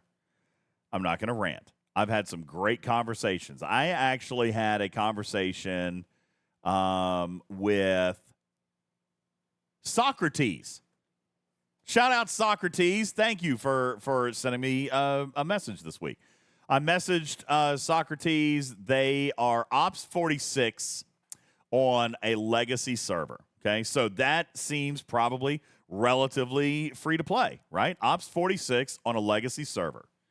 Talking about how their server is a deep minefield right now. Like, he can't do his dailies. Anywhere he goes, he's getting killed. He's like, listen, you know, that's tough for me. You said, I remember he brought this up. He brought up to me that probably a year or so ago, and he said, listen, I've listened for a long time. This is my first time ever talking to you. He remembered the show where I was talking about how you should triple or quadruple faction hunt rewards and do a PvP event during that, because I wanted to I wanted bait, right? I wanted players to come out so they could be PvP'd, but I wanted them to feel good about coming out because the rewards were so good, right? And he said, you know, this takes me back to that conversation. I disagree with you as much today as I did then. I don't want to be bait. And I kind of thought about that for a minute before I responded. And even though I responded back and said, I don't know that I relayed that argument very well. I don't want you to feel like bait. I want you to have value. I want you to have so much value that you're willing to go die 5 times to get it. Like, I want you to be willing to engage, even though the risk is getting blown up multiple times. I want you to enjoy the challenge. I want you to avoid the kill. I want you to have fun with the chase, and I want you to get paid. And he told me that there is very little that Scopely could offer him in the game which would allow him to not be frustrated and annoyed at dying multiple times while doing dailies. Now, Joker is going to teach. He's going to tease me. He's going to say, "Preach!" And it's not that I don't agree with that perspective. It's not that I've ever not heard or not empathized with that perspective, Joker. I get it.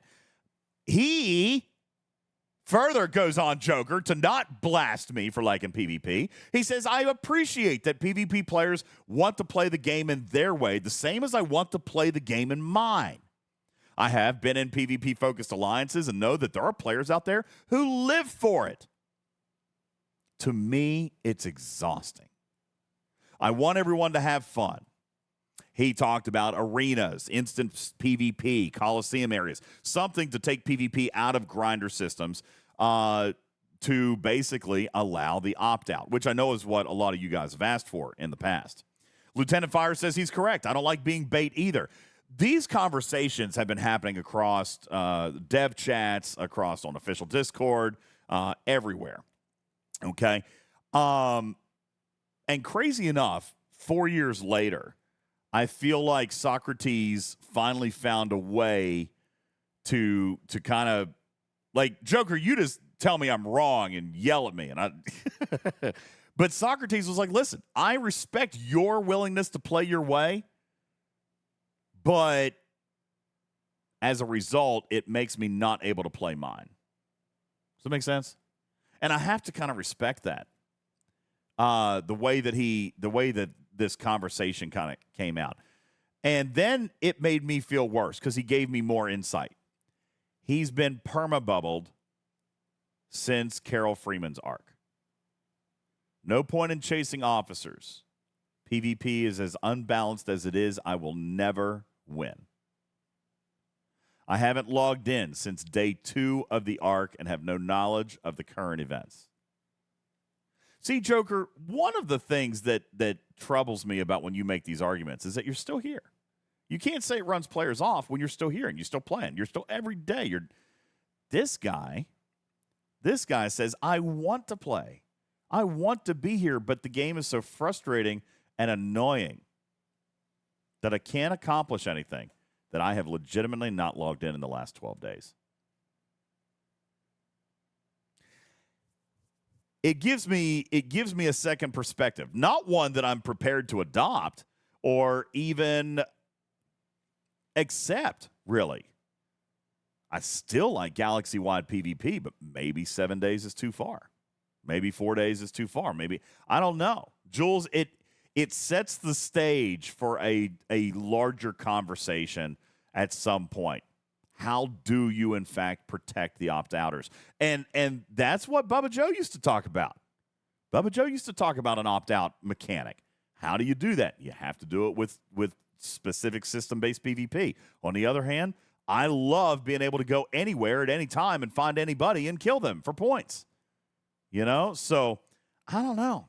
This is one of those things where this game has just evolved so deeply and has so many different forms of gameplay that there are incompatible play styles that exist within the game. So, the long answer to your question, Karkin, why is the War Room event not every single week?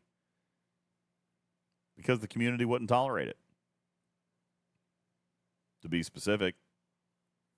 It's clear that this is a very charged issue. We're getting lots of comments about it. Oh, yeah. I think that what most communities, and when I say communities, I mean servers, what they've done is they set up their own set of rules to help those opt-outers, and that's row.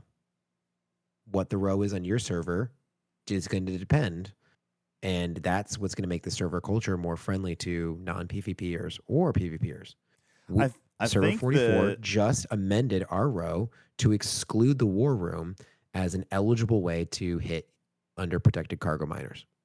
So we've already adjusted around this event. I should point out that the War Room never gave points for miners anyway.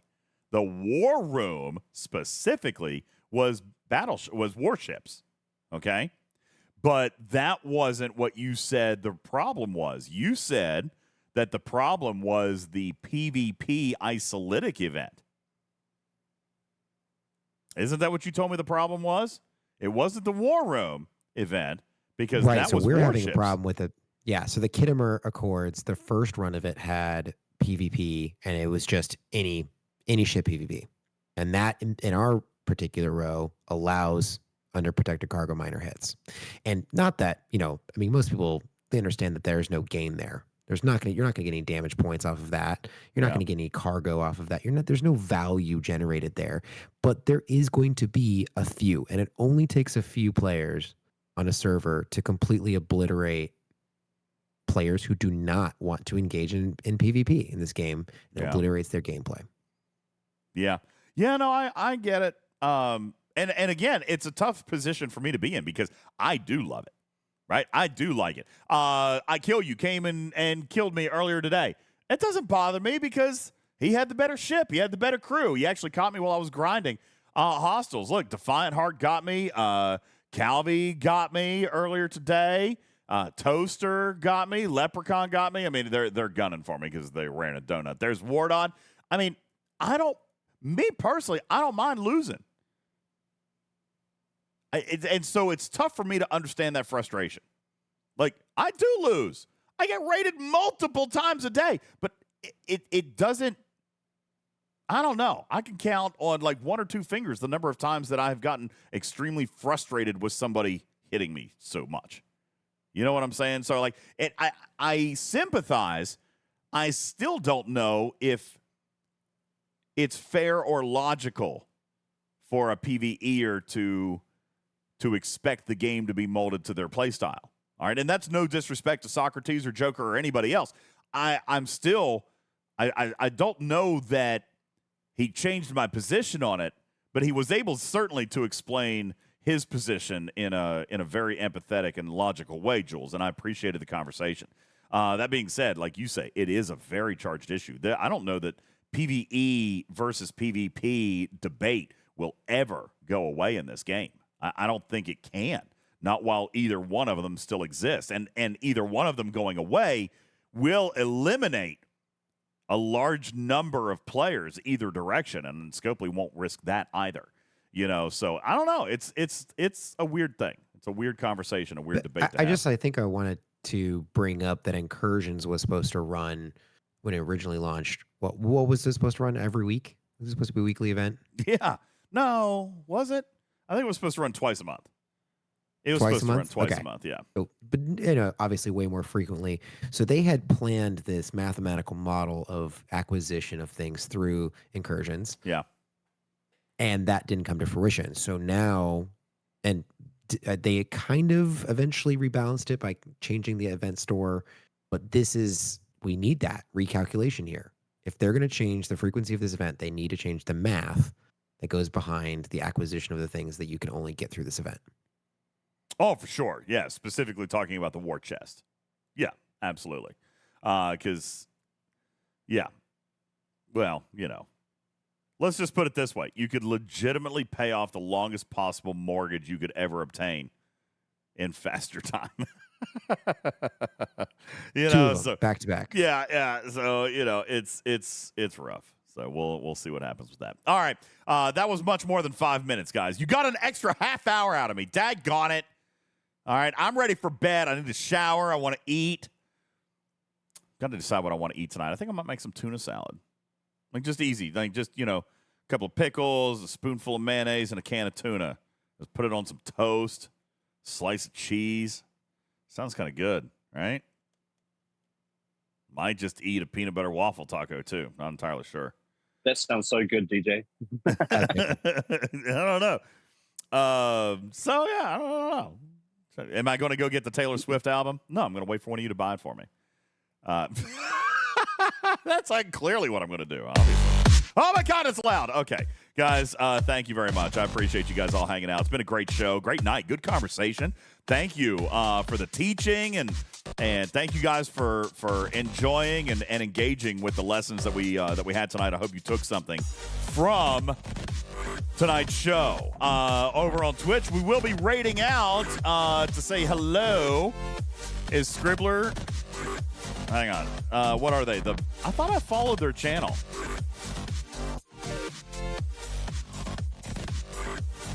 I don't think Scribbler's on. Oh, Scribbler is on. I thought they were the Benson sisters. They have a different channel that I'm not following? Okay, I'll have to figure it out. But I would like to, so we'll raid out over on the Twitch side.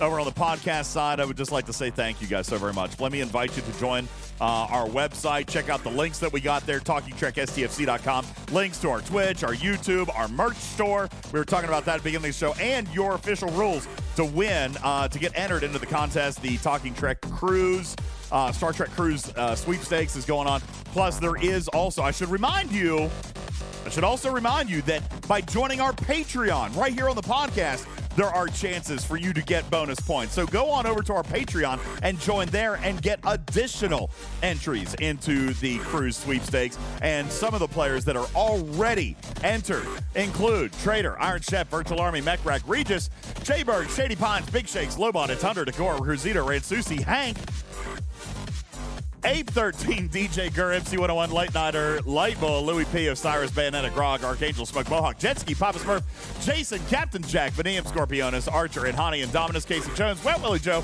K92, Sir Tail, A-Fox, Judge Cred, G-Force, Mamenkus, Captain Q, Game Jr., Admiral, and Water, Cha-Cha Roar, Scarlet Hawk, Kendall, DJ's got rated again, Jagged, Never Go Full Tilly, Blue Mandalorian, Noxus Exhibitor, Furmax, Dr. Link, Clueless One, Schizoido, Welch, Gunner, Unimatrix, Hazards for All, The Web, Balabomb, King of 101, Medic 213, J-Babes, Dark Knight, Pixelate, Buddy, Spectre, Yukon, Nico, Diva, Dorsal, Oscar 90, Shoopster, Griffin, Mean Bean, Thomas, Everywhere It Matters, Shannara, John, Rogue 5, Squirrel Noggin, Kathy, It's Jess, Insanity, Paviola, DJ's Better Refine More, ISO, Cottontail, Sweet and Psycho, and Hazards for Everyone. Someone else changed their name.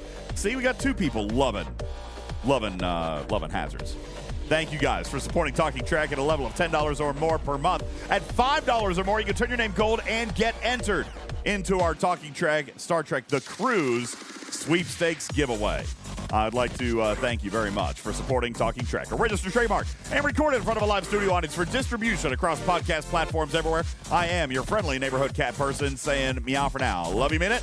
I'm Ultimate DJs for Star Trek Fleet Command's official podcast.